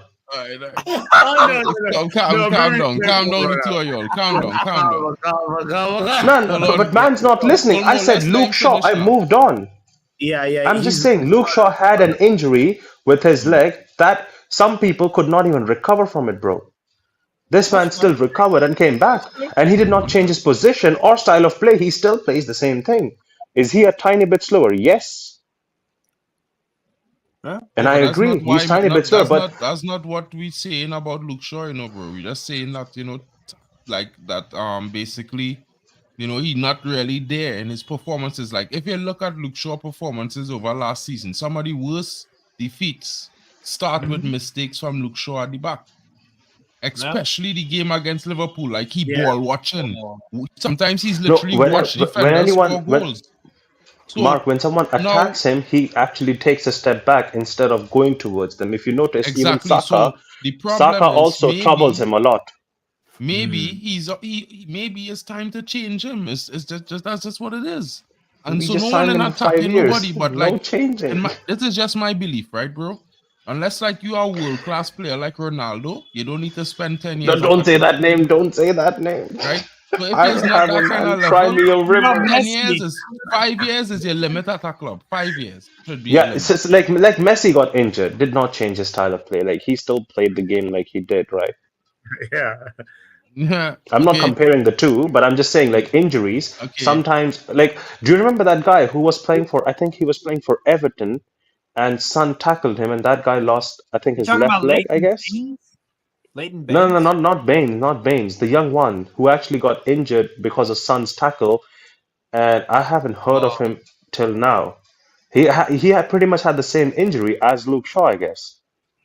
You said it was a tackle from Son? Yeah, Son tackled him, and he was an Everton player. I just remember that moment. I remember that moment. Yes. Son was flying on the pitch. Hey, I'm just forgetting his name. I What ask you is? something whole night too, I remember that moment. I wanted to So ask you, Steve, how did Shah stay on the field against United after that tackle on Bruno? Fabian Schär? Yeah. How did he not get a red card for that tackle? Honestly, God, I forget. But you know what? Knowing how Newcastle play, yeah, he probably should have got sent off. I don't even remember it. I don't even fucking need to see a replay. Yeah, he probably should have. We play a bit dirty. I can't lie. I'm honest, man. I'm fucking honest, yo. Are you talking about Angel Gomez? Yes, yes, Yeah, that but he was guy. a United player. Andre He was a Gomes. United player, you know. I'm not saying United player. I'm just saying that was a similar injury, and you haven't heard of that guy. Like, where is he? Ronald, I Andre Gomes, remember he's injured for Everton right now. Is he? Is he still at Everton? Yeah. Wow. Good luck to McTominay him. demanding hide and seek champ. Ciao, guys. See you, Mark. Guys, All right, guys, Mark. we've reached the 4-hour mark. We can't do we can't. This will be the longest happy hour ever. I think we've eclipsed the record. But what up, Papi? If you ever want to do a 24-hour stream, let me know. Yeah. Yeah. No. Do it. Let's fucking do it. Let's do it for we do it for charity. Do it for charity. I would let people rant for an hour by just saying Ronaldo. Trust me. Wait, what's right. Ronaldo? You got that Why right. is Omo so anti-Ronaldo though? Omo, why do you? He's not anti-Ronaldo. It's just that okay. So I fight. Ronaldo. Okay, so I fight for Ronaldo and Bruno, and I fought for Ronaldo enough last season when all of that thing happened with Eric Ten Hag and him. So Omo just doesn't like me talking because I speak facts and he doesn't like facts. I don't like Ronaldo. I like Messi better. Which Ronaldo? You like Messi. See, You like Macy's, bro. you live in the US. You like Macy's, I believe. Yes. Not Messi. You like Macy's. Yes. Yeah, I know. 4 hours. We reached it. All right, we can go now. Ladies and gentlemen, what an epic stream. We reached the 4-hour mark. Let's end it right there before we go too deep on Ronaldo, because we'll end up going to 5 hours. Yeah, so Yeah, we might end up doing a live stream of the Liverpool game then. right. Even my favorite comments was like, Brush said, ever seen the movie Speed? There's a bomb that will go off if Boss ends the stream.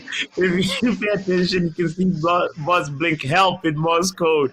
And Jarvis was like, earlier on, Jarvis was like, yo, is this Game of Thrones? Wait, where was Jarvis's comment? Oh my goodness. I lost it. But anyway, Jarvis would say something like, oh, there it is. Lord of the Rings, not Game of Thrones.